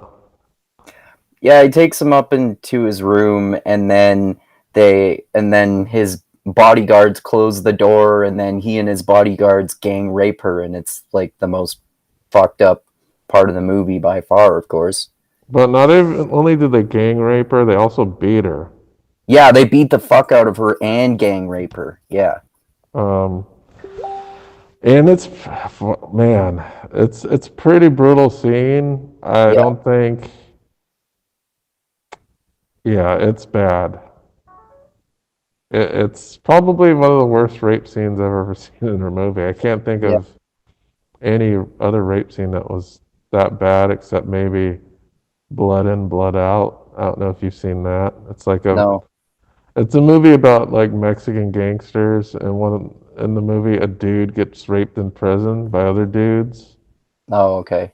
and at the end of the raping, they basically like stick a knife up his asshole. It's like Holy fucking shit. weird and graphic. Yeah, I Wow. guess it's not as brutal because it's dudes against dudes, but when it's like a helpless woman just getting beat by like two bodyguards and Andrew Carver, it's just I don't know. It's so Pretty fucked fucked up. up. The most fucked up thing about it is like Andrew Carver is her idol, and we Yeah. kind of established that early in the film that she really adores this guy, and then he ends up being the worst person ever that you could think Yeah. of.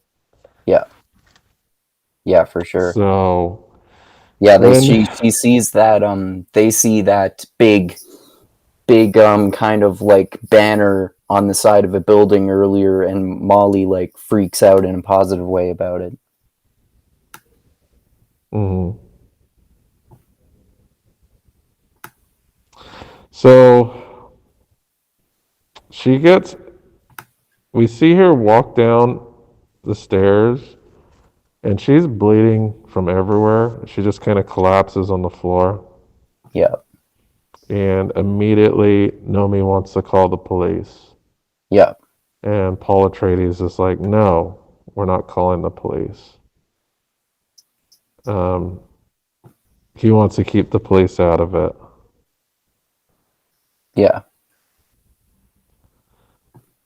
So, also during this time, in order to quiet Nomi, he talks about Nomi's past. So we get Yeah. to find out finally what she has been hiding because Paul in the background, why am I calling him Paul? His name is Zach in this movie. Yeah. Zach has investigated her thoroughly. He's found out so much stuff that she has been arrested multiple times for sex work, for drugs, you name it. Yeah. And that's how she's able to keep Nomi quiet from not calling the police. Yeah. And why did I write this? What? Paul asks what Nomi would Charlie charge. Oh, okay, Oh, for charge. when he finds out that she was a prostitute. Yeah, this is more going on with the horror theme. And she spits in his face after she asks that. And she goes to the hospital. She's at the hospital at this time. Molly wakes up and she comforts her. And next thing she does is she goes to Carver's. So what happens when Nomi goes to Carver's? Mm, I don't remember actually. You don't remember what she does? Oh yeah. She goes to his hotel room, posing as like a hooker or like a girl who's gonna have sex with him. He She goes in, he's lounging, and she starts, and he tells her to undress, and she starts undressing, and she takes her top off, and then I think she threatens him with her split switchblade that she threatens that other guy with at the beginning of the movie, and then she beats the fuck out of him. Yeah, we don't get to see the damage, but we can hear it, and it sounds pretty brutal. And she's basically stomping on her with what heels. It Mm-hmm. sounds pretty bloody and gross, but they don't show it. Yeah. But we do get the feeling that he got a thorough ass whooping. Mm-hmm.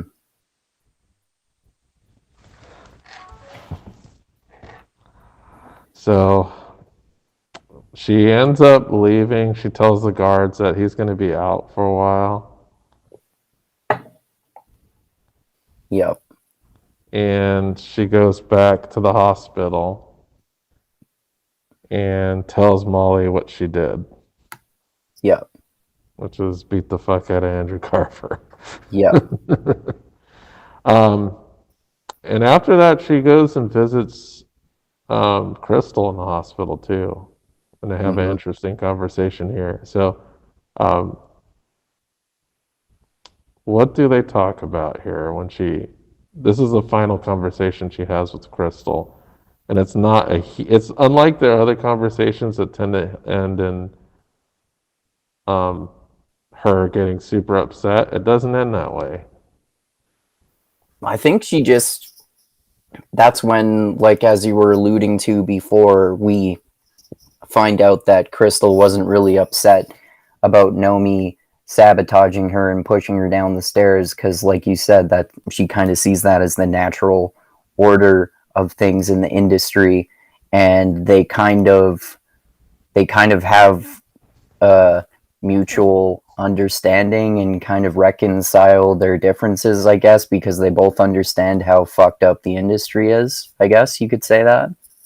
Yeah, it's kind of like she's a mentor passing down like her knowledge, saying, "Hey, this is how the business is," Yeah, um, and that it was nothing personal, yeah, and that she understands why she did what she did when she pushed her down the stairs, basically.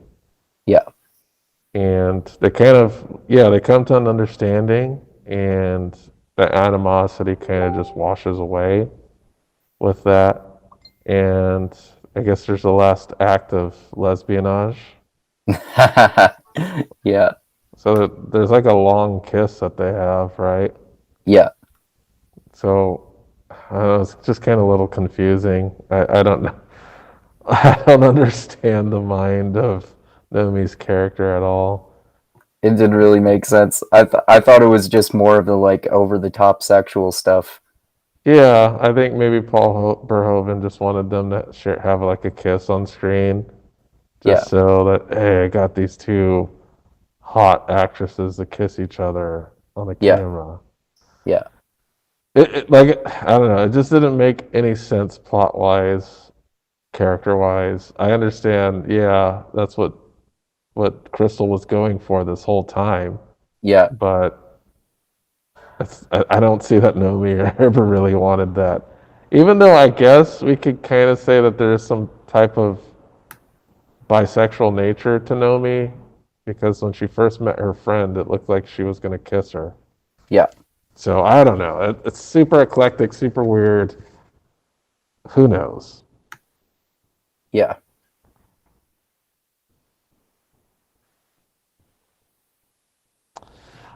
So lastly, the movie is wrapping up. She's getting the hell out of Vegas, and just like the beginning of the movie, she ends the movie by hitchhiking once again. Yep, And lo and behold, she gets picked up by Rockabilly Greaser, yep, and he doesn't recognize her at first until she pulls out the knife. yep, So she threatens them again, and I guess their next destination is what, Hollywood? yep. So she's right back. She goes right back to where she started. Yeah. Well, I don't think she started in Hollywood, but she wants to, I guess, go to Hollywood now because she has Oh, yeah, some type of name recognition. yeah, yeah. That's true.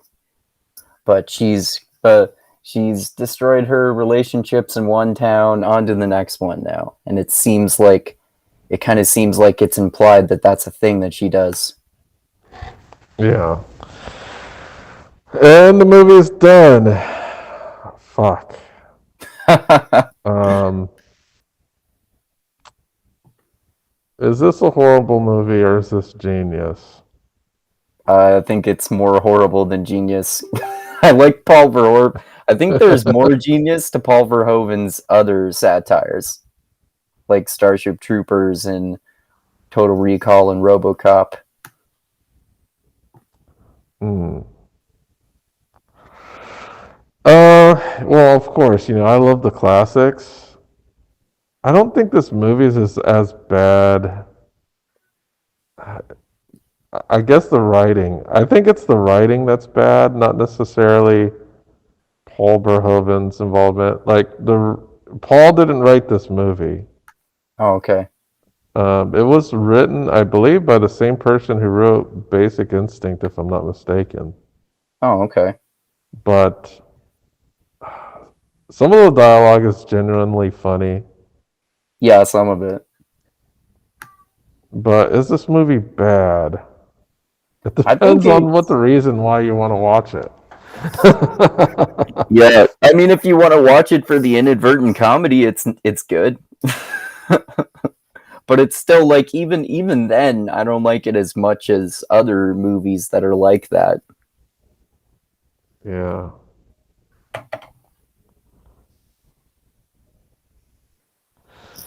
I don't know. You think it's more bad than brilliant? So, I would say what so. were I what don't were the think it's the most satirical? terrible movie in in the world though, but I don't think it's a good movie. No, it's not good. It's not something to say, oh yeah, you gotta watch it. Yeah, This is only, I think, if you're like a hardcore Paul Verhoeven fan, you definitely have to watch this. yeah, But if you're not, I wouldn't recommend it to you. I wouldn't either. Um, so, what did you think about this movie's satire? I thought there were some really hilarious parts, like the her having sex with that guy in the pool, and that's looks pretty much like the way she dances earlier in the club, and a few things like that. But um, yeah, I mean that and the over the top acting and that kind of stuff were the funniest parts to me, I would say. And like all the weird ways that she acts as a character and some of the other characters do too. Mm. Yeah, I would say, um, yeah, this movie definitely ruined Elizabeth Berkley. R.I.P., I guess, to her career. Yeah. Um, yeah, there's a lot of nonsensical stuff that happens in this movie that seems illogical. Yeah. So it's like, huh? I don't get it. I think the worst of the illogic comes from James.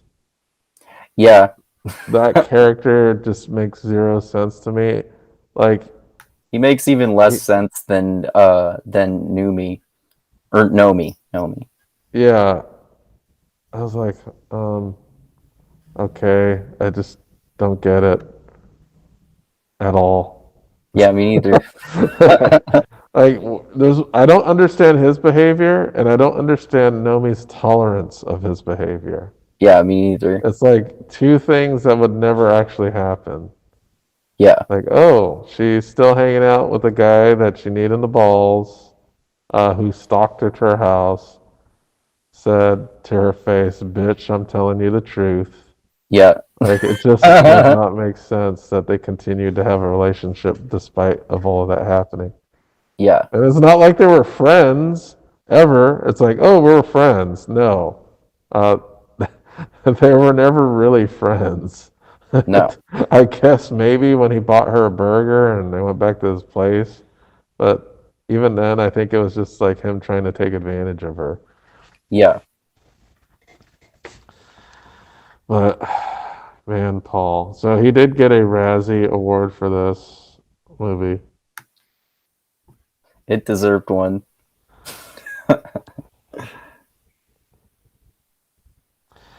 Um, well, how many stars would you give this? Like two. Two. So no, Yeah. no, it's a two. Um, Jesus, what I give it two? Is it worth? Is it worth watching again? No, not really. I don't think I could ever see myself watching this again. or even recommending it to anybody. So I think two is actually appropriate. Yeah, I wouldn't give it one because it's not horrible. I was at least entertained by it. Like I was genuinely entertained by the ridiculousness of the movie. I was I too. do I do get there's a theme that regardless of whether you're in a strip show or a highbrow um, Las Vegas show, they're all whoring themselves out in some form or fashion. Hmm.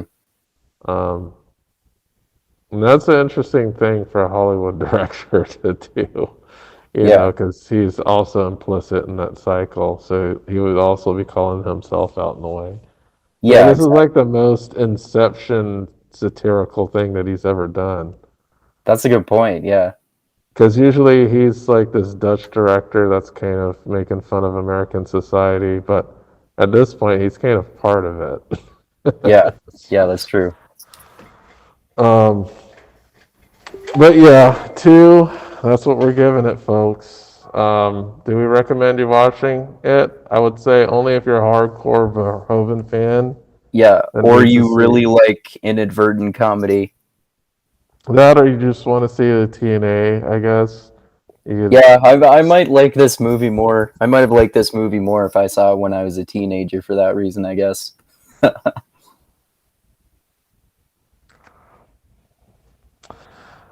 I would say this is probably big at its time because internet porn wasn't super prevalent.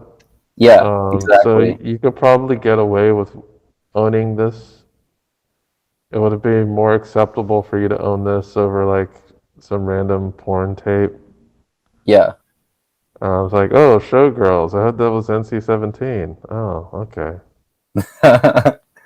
I definitely, when I was a teenager, bought movies just because there were parts with hot chicks in them. Mm.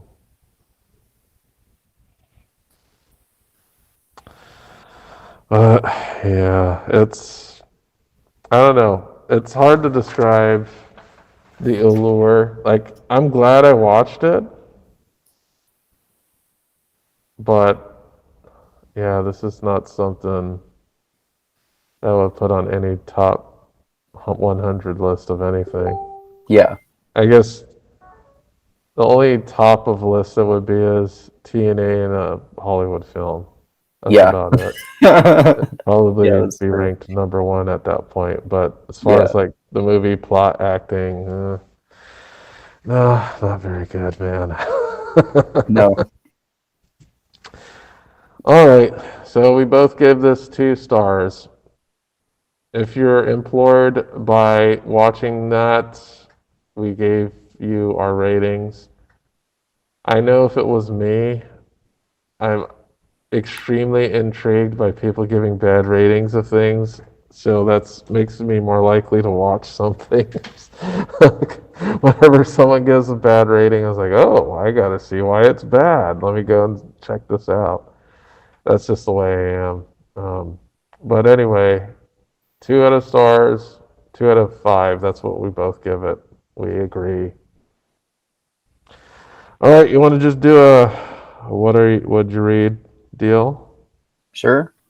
Yeah, I told you some of what I read. I read the second book in the Asian Saga by James Clavell, and that book is called Taipan. And this one is it's I guess it's similar in to the first one in the series, which was called Shogun.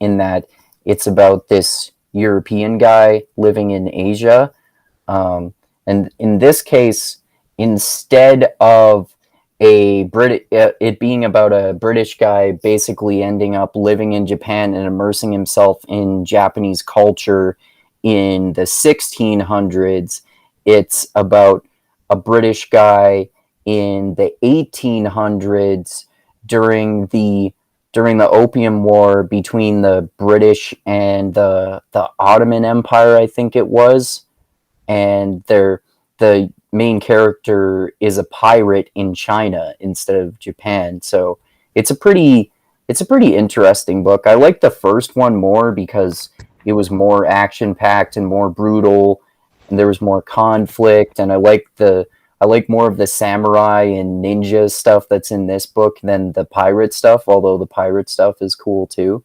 But yeah, it's a Mhm. pretty good book overall. I'll probably read the others in the series. I think there are 6 in total. Oh, six, not bad. Yeah, yeah, And that's and the one that starts with the Shogun book? yeah, that's the first one. It's interesting. Okay. They go the each book is at least 40 years in the future. Some of them are or some of them are 200 years in the future from the last ones. Like they go throughout history. Like I said, this one, or I mean, the first one, Shogun, was set in the 1600s, and this one, Taipan, is set in the 1800s. Mm, okay. Yeah, yeah. Cool. I'm still waiting on Um, my copy of Shogun. oh, okay, I should check out the other libraries. Maybe they have a one that'll be okay. released sooner. I should check that. Yeah, I'd say it's definitely worth reading. Yeah. I guess I'm also. Oh yeah, I was telling you earlier. Actually, I finished listening to it after I was talking to you about it. I finished listening to the Battle of Corin, which is book 3 in the Legends of Dune trilogy, which is one of the multiple prequel trilogies that Brian Herbert, Frank Herbert's son, and the author of the first Dune book did with wrote with Kevin J. Anderson, who's another science fiction author.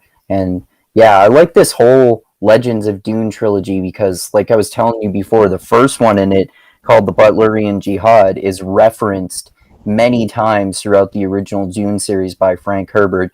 And in this trilogy, you actually get to see the famous war between humans and thinking machines. So there are all sorts of cool battles, and especially in this one, because it's the last one in the trilogy, it gets all super awesome and epic with like there are literally it's so sci-fi fantasy because are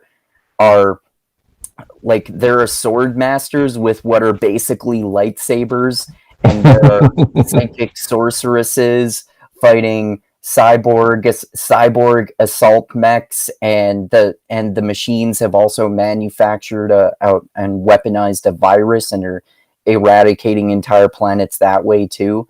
And it's really cool. I really like this part of the Dune series. Well, Yeah. that seems really interesting. I'm going to continue with Dune. So I think the next one I got to go with is Chapter House. And then after that, that's when I start getting into those prequels, right? Yeah, I think Chapter House is the sixth and final one by Frank Herbert. All right. Well, Yeah. I I really also liked the one before Chapter House, so I think that got me re-interested back into the series again. yeah. I think we agreed, or at least somewhat agreed, that the fifth one in the series is pretty awesome, almost as good as the first one, if not maybe like equally so. Yeah, I like the fifth one had a lot to do with. I guess there's a lot of sex involved, not just like the power of sex, Mm-hmm. which is like interesting because it's one of like psychologically one of the main motivators of society, right? Would be Mm-hmm. sex and the power it holds over over people and Yeah. what kind of decisions people make based off of that. Yeah. But yeah, I really enjoyed that one. I was like, wow, there's a lot of political manipulation, assassination. It did remind me a lot of the first book, Yeah. and then Yeah. it It is kind of really cool. introduced like some new cultures. So I thought it was pretty cool. Yeah, for sure. Yeah.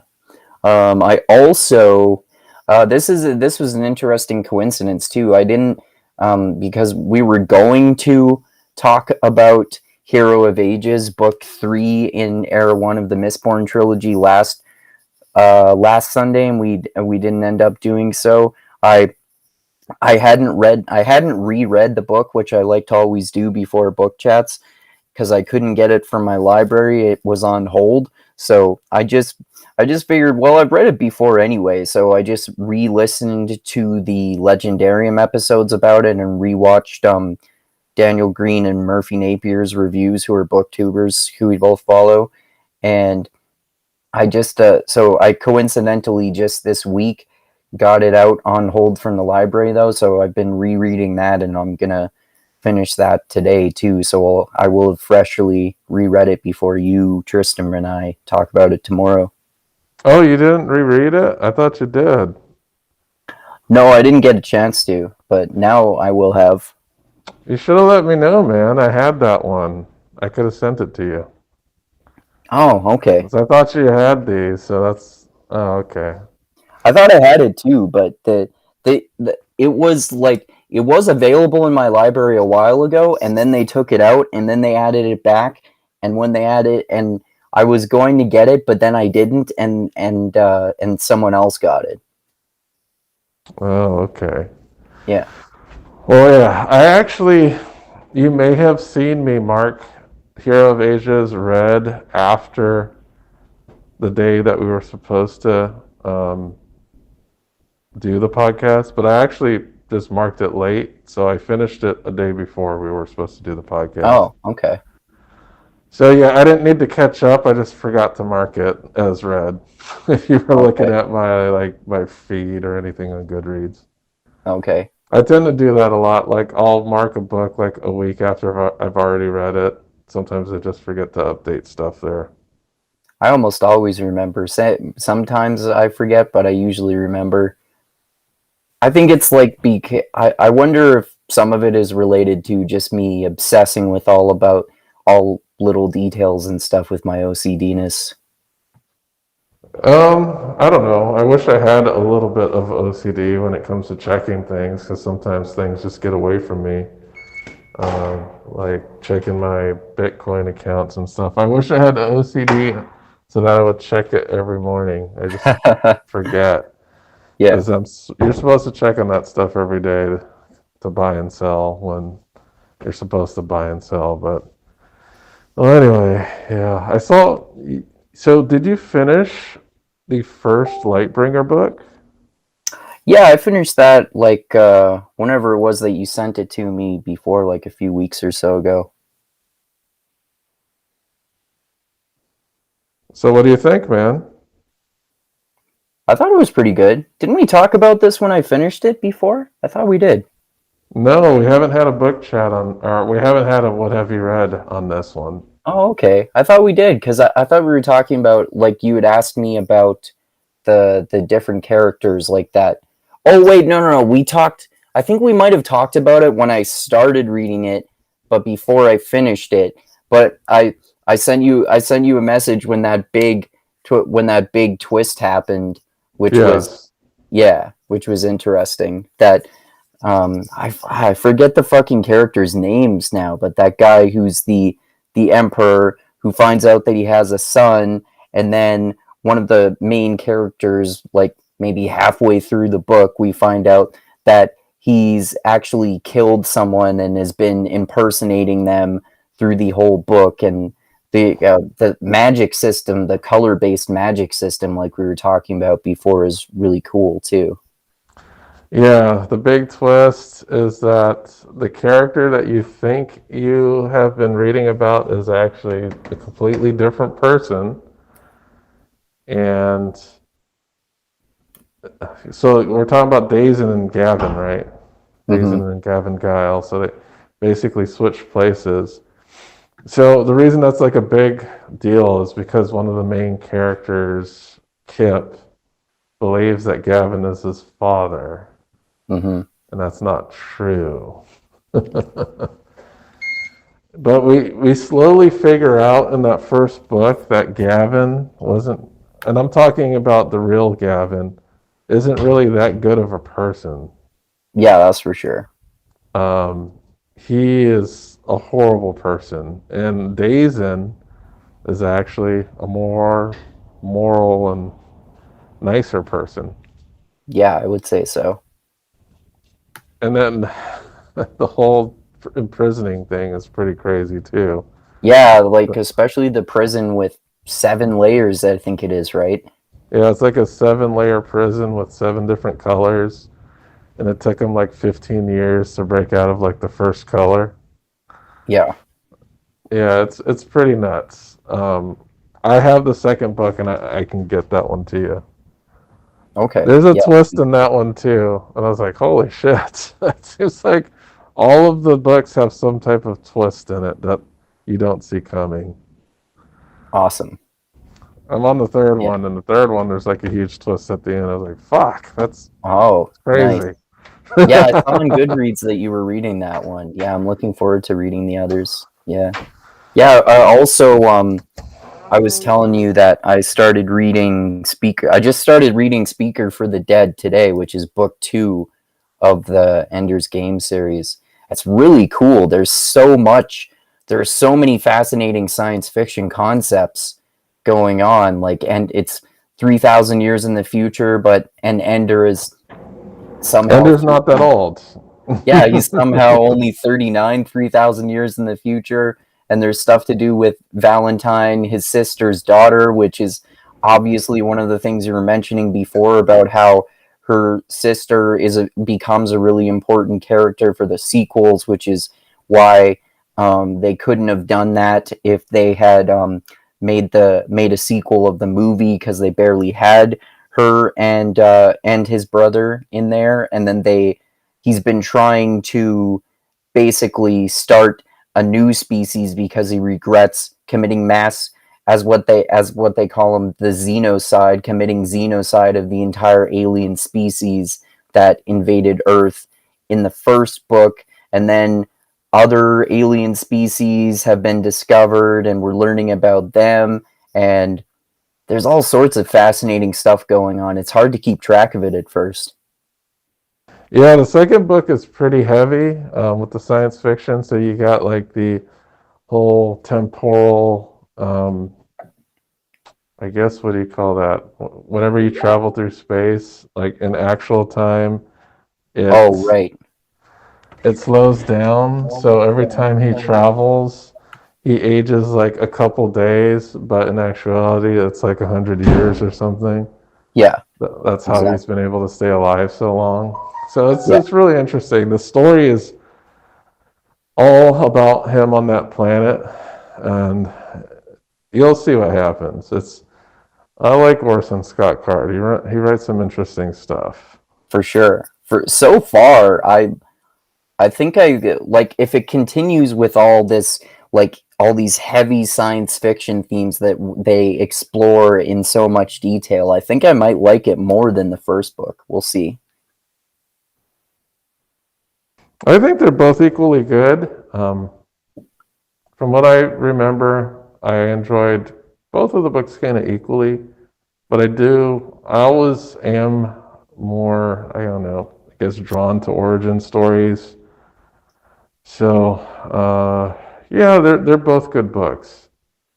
And Xenocide is the third book because Right. there's 4 books. So, one of the things that you'll notice is that the first book kind of sets the origin of the story, but the later books kind of surround the same event. So it's not like the next book is going to be like 1,000 more years or something like that. Um, Yeah. you'll see what I mean when you get to read the other books, and it gets Okay. like crazy science fictiony too, like even more so. Like it keeps getting more science fictiony as you get along. Cool. Was there anything else that you read? Oh yeah, I read one of the George Orwell novels that I hadn't read before. I've only read Animal Farm in 1984 before, but I read one of his novellas called Burmese Days, which is, I don't like it as much as Animal Farm or 1984. It's basically just a historical fiction novel, and it's essentially just about how awful and racist colonialism is, and it's about basically this white colonialist guy who's living in Burma during the the height of colonialism in the British Empire, and it just shows really, really strongly because George Orwell is such a good writer and his writing is so beautiful that he does a really great job of displaying like how out of touch all of these people were in these countries and how much they treated these people like subhuman and disgusting and all that kind of stuff. So you're saying you said it's not really good? No, I like it. I like it. I just don't like it as much as Animal Farm or 1984. Like I'm pretty sure I rated 1984 5 stars and Animal Farm 4 or 5 stars, and I gave this one 3 stars. So it's definitely good and definitely worth reading. It just doesn't have the, I guess it doesn't have the deeper philosophical and political meaning of the other two, and it especially doesn't have like obviously Animal Farm all the characters are animals, which makes it more interesting, and in 1984 it has really cool speculative fiction slash science fiction concepts that are not, and neither of which are present in this one, so that's why I like the other ones more. Oh, okay, okay. Yeah. Cool, man. Was there anything else that you read?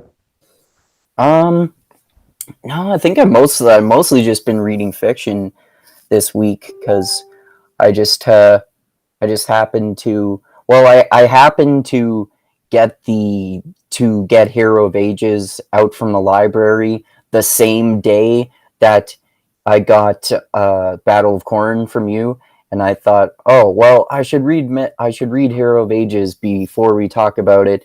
And I had already started listening to Battle of Corn, so I thought, well, I'm going to alternate between both of these two books uh, for the next 3 days and try to finish both of them in the next 3 days instead.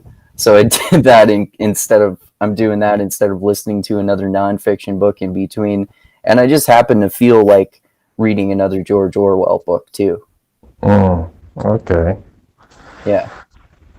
All right. Well, I've been slowly getting through Madness and Civilization, and there's just something that I've been realizing about Foucault in his writing. What's that? It's I still am having difficulty, even though I am listening to it. The difficulty with it this time, though, is it's hard to pay attention to. And that's mainly because of the way Foucault writes. How verbose and pedantic he is? Yeah, so it's hard for me to focus on it. It's easier to understand, but it's harder for me to focus on it. So when I'm listening to him, I feel like I have to go read it. But the problem I have with reading Foucault is whenever I read it, I have an even harder time understanding it. Right. So it's almost like I have this two-edged sword. I have to pick one of them, and neither of them really work. So Yeah. I think I I see what you am, mean. yeah, because I've been listening to it, and there are parts that are interesting, but then he gets me lost. And when I say lost, I'm saying he loses my attention. And that's usually by the way he structures his writing. It's not because I don't want to, it's he has a very roundabout way of making a point. Yeah, that's for fucking sure. Yeah. And I'm like, Jesus, I wish this was written in much more clear and concise language. But it's just not there, man. It's very similar. I understand it more than History of Sexuality, but it's like, what the fuck, man? Just like talk straight here. It makes Yeah. me feel dumb. Yeah. Not really. Well, I understand the words that are coming out of his mouth. It's just that he says them in such a way that doesn't capture my attention. Yeah. I'm not having the same problems that I was having with History of Sexuality, where I literally was not understanding what he was saying. Oh, okay. Um, in this sense, in Madness and Civilization, I understand what he's saying this time. It's just, goddamn, like he talks very boringly, is what I'm saying. Yes, he does. He's not exciting. Um, No. Even though the guy who reads it sounds very excited, that helps a little bit. But even then, it's just like I'm thinking, what point are you trying to make here, Foucault? Yeah. Like, That's why I like my video series that I'm doing on his history of sexuality book, because I'm reading it and analyzing it and going, what is he actually saying here? Oh, he's actually making a pretty cool and radical point. He could have just said that more directly. It would have been more popular, I bet. hmm. Yeah, so I guess the last time too is I found cliff notes for history of sexuality, which made it a bit easier. Even though the cliff notes, the weird thing about the cliff notes, like I'm reading the cliff notes, and I'm like, how is he saying any of this? I don't see how you derived this from what he is saying. Like it doesn't even connect for me at all. I don't know. It's he could probably write a tenth of what he writes and is still able to convey in totality his ideas. Yeah. And it's weird too because his books are super short, but the paragraphs are still like 2 pages long and they're unbelievably verbose. Like he could write a 100 page like pamphlet style nonfiction book if he wanted to. Well, the funny thing is too, because in this book, he quotes people, and the people he quotes speak in the same pedantic ways. But the people that he's quoting, these are people who have written things in like the 1700s.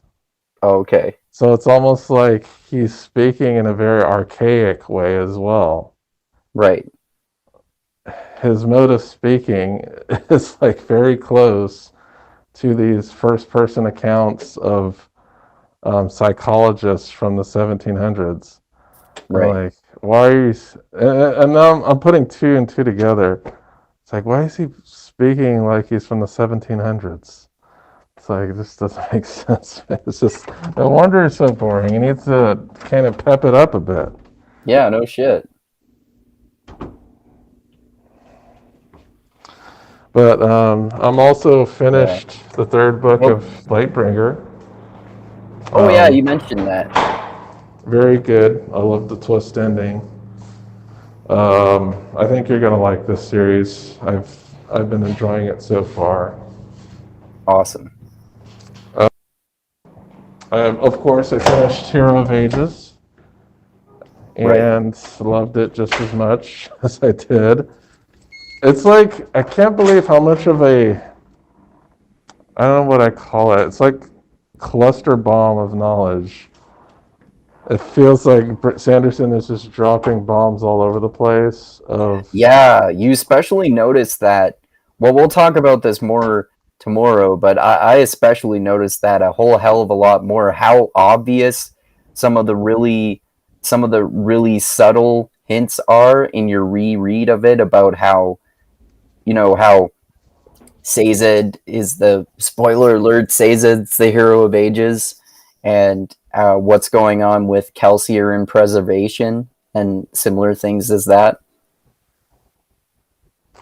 yeah, yeah. I think it's more obvious too when you listen to the audiobook because when you hear you know how there's a little anagrams or whatever in the beginning of each chapter? Mm-hmm. You don't know who they're written by, right? But when you're Right. listening to it, it's obviously Sazed. Yeah, it's the same voice. Yeah. But yeah, we'll talk about that when we talk about it. Are we doing that tomorrow? Yeah. Okay. Yeah. Um, what else did I read? Oh, one book I'm working on right now is Half-Blood Prince. Oh, cool. That's the is that the seventh one? It's six. Six? Oh, Yeah, right. Seventh book is the Deathly Hallows, right? yeah, that's number seven. So I'm on book six. Definitely a bit darker than the other ones. Yeah. Um, about halfway through. Halfway Is that through. the one that starts off with a flashback of Dumbledore meeting Voldemort for the first time, or it's like somewhere in the beginning there? It's during the story, so yes, there is a flashback where Dumbledore meets Voldemort at an orphanage. Okay. Okay, but yeah, it does go into a lot of lore or like background into what happened in the past. Yeah. It seems like each Harry Potter kind of reveals much more of the overall plot of why Voldemort is the way he is and what his motivations are. Yeah, for sure. Mm. But yeah, that's what I've been working on now. Cool. And I'm still working on that Foucault, man. I think I got like less than an hour left of that book. Okay. But I'm also thinking of maybe revisiting it fairly soon, but revisiting it in a published form that I can read to see if I can glean any more than what I've listened to. So I feel that when I read it, I actually pay attention to it more, but I don't understand it. When I listen to it, I understand it, but my attention is just not there. Yeah. So I'm going to see if, because of I've been primed by the audiobook, I'm going to see if I can suck in a bit more information by reading it. Yeah, that's a good idea. Yeah. So that's it. And I've been going through some anime encyclopedia very slowly. It's a Oh, very cool. large book. I'm 2% done, but it's like almost 3,000 pages long. So, and I've been watching some of the 3,000? yeah, it's an encyclopedia, Oh, man. wow. Okay. It's supposedly an encyclopedia of every anime ever made. Wow. So, of course, there's going to be a lot of pages and there's a lot of entries. And then when I say every anime, that's everything. Anything from a short, like a 12-minute short, to a feature length movie, to a series, to even hentai. So Oh, it's like, really? Wow. yeah, that's why it's so damn big. Oh, okay. Yeah, it seems like half the entries are hentai entries. That's funny.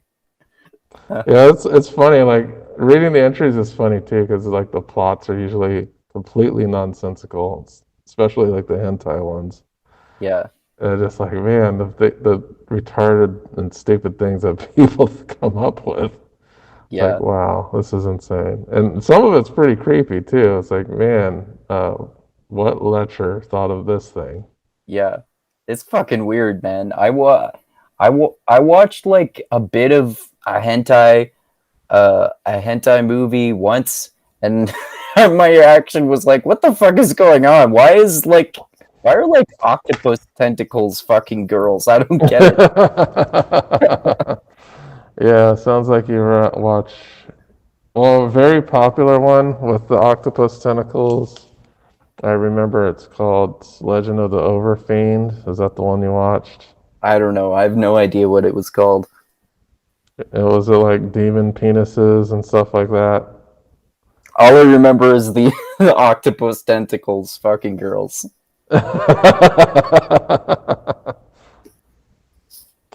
But yeah, so I've been going through that, and I'm trying to think of what nonfiction I'm gonna check out after I'm done with Foucault. I'm probably gonna check out either Apollo Zero by Nicholas Christakis, What's that and about?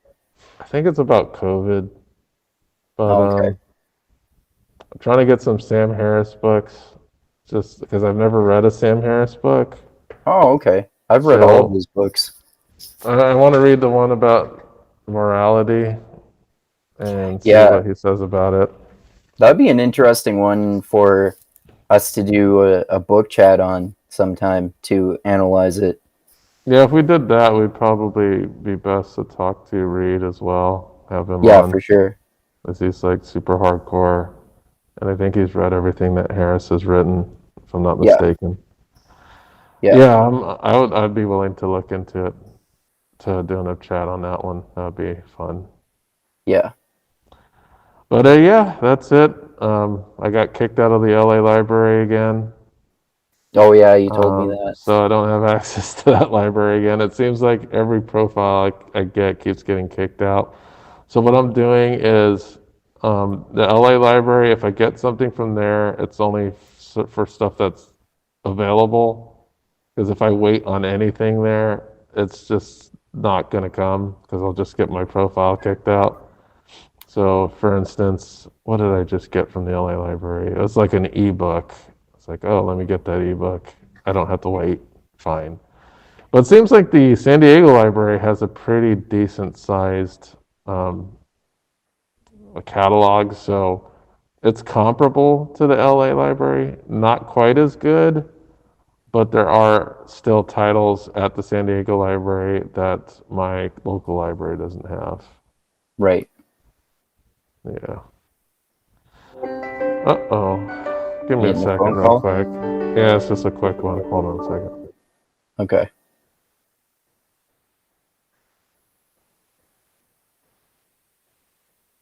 Yep. Hmm.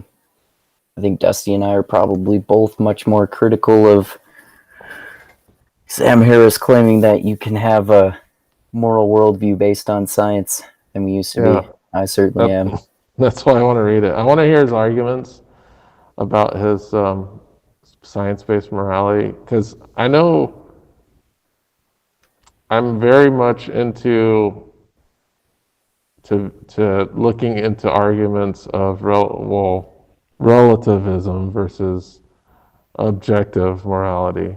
I know relativism is it's almost like people think of relativism as like a moral failing. Yeah. But one of the interesting things about it is I think it's true. I don't think you can be objectively moral because morality is not scientific. Yeah, I agree. Yeah. And I think a good counter to Harris's type of thinking is mainly the righteous mind is a pretty good counter to Certainly. that. Yeah. Um, Yeah, Jonathan Haidt presents basically an argument for moral pluralism, I would say. yeah, I just don't understand why someone would argue for. I think the reason someone would argue for moral objectivism is because the person who argues with that wants to be right and wants to make sure that their moral stance is correct. Yeah. Whereas someone who's pluralist thinks that their personal stance is correct, like, but are able to acknowledge that their morality is a personal choice rather than there's a higher magnitude of morality that we follow that's outside of our personal choice. Hmm. And I think that's Sam is trying to say, oh, there's a higher magnitude of morality, whereas Jonathan Haidt says no, it's all about personal preference Hmm. and the societies that form these things. And I think that's a lot has a lot to do with Foucault's debate with Chomsky. Yeah, Um, for sure. did surround the I think their argument was about what is justice, and Chomsky's notion of justice had an objective reality to it, but Foucault's, and I agree with Foucault here, and he says justice is determined by those who are in power. I agree. Yeah. So those who are in power determine what justice is. There's no objective reality of justice. It's whoever's in power at the time. Mm-hmm. And I think when people hear that argument for Coe, they're saying that whoever is in power is correct. And that's not Foucault's argument.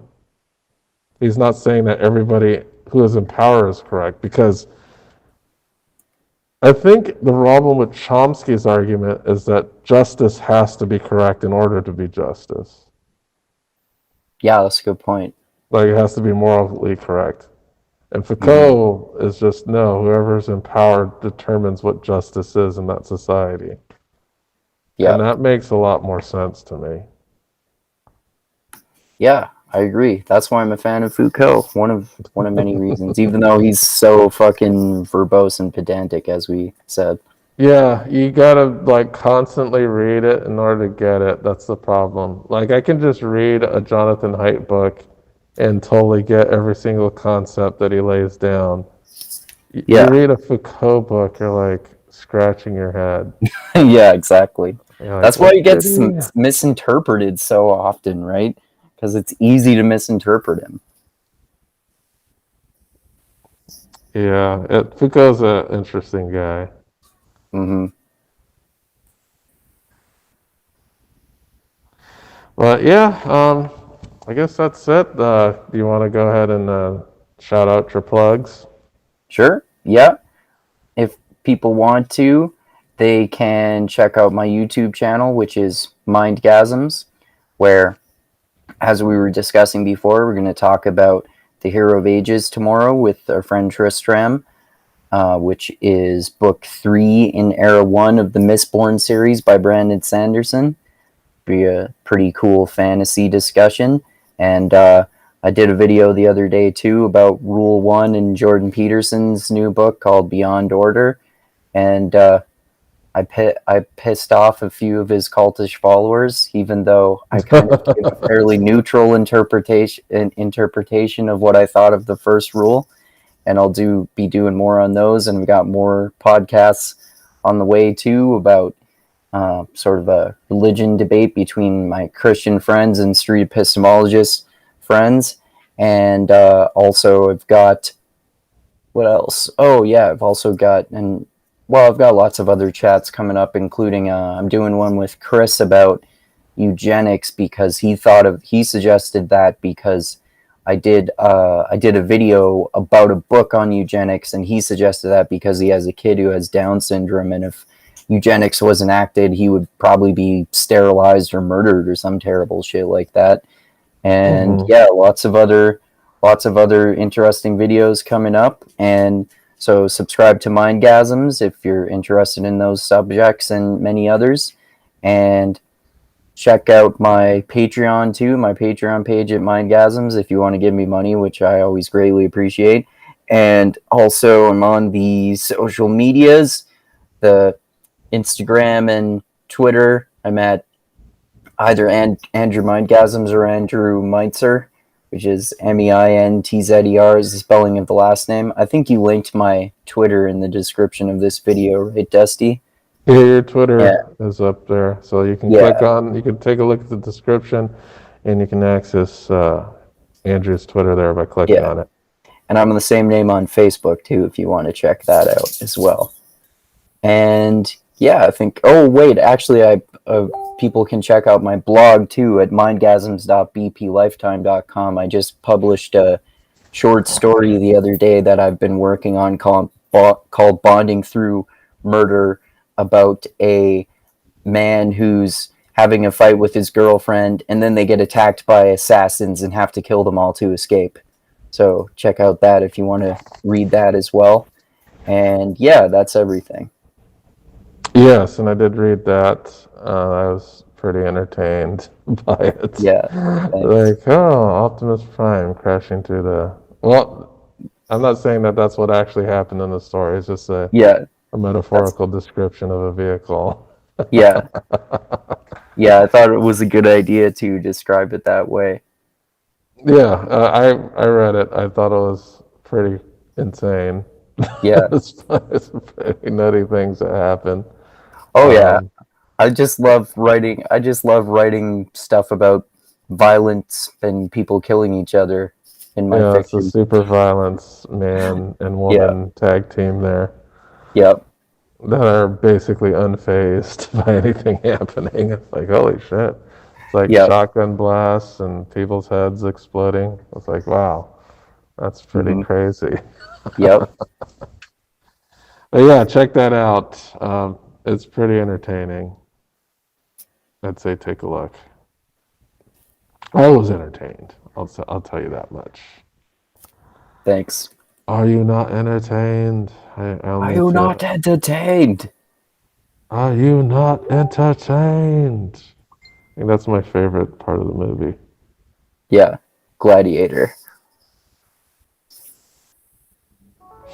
But all right, yeah. So go ahead and check us out tomorrow. Andrew's going to be doing a chat on The Hero of Ages, which is Sanderson's third book in the Mistborn trilogy.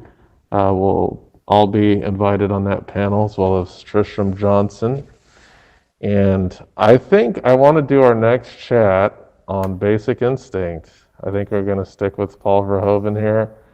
And check this one out because I know this was one of his major releases. It's not sci-fi, but it kind of what leads to Showgirls in a way. So it's interesting to see what led him to Showgirls, and we'll basically find out by watching this movie.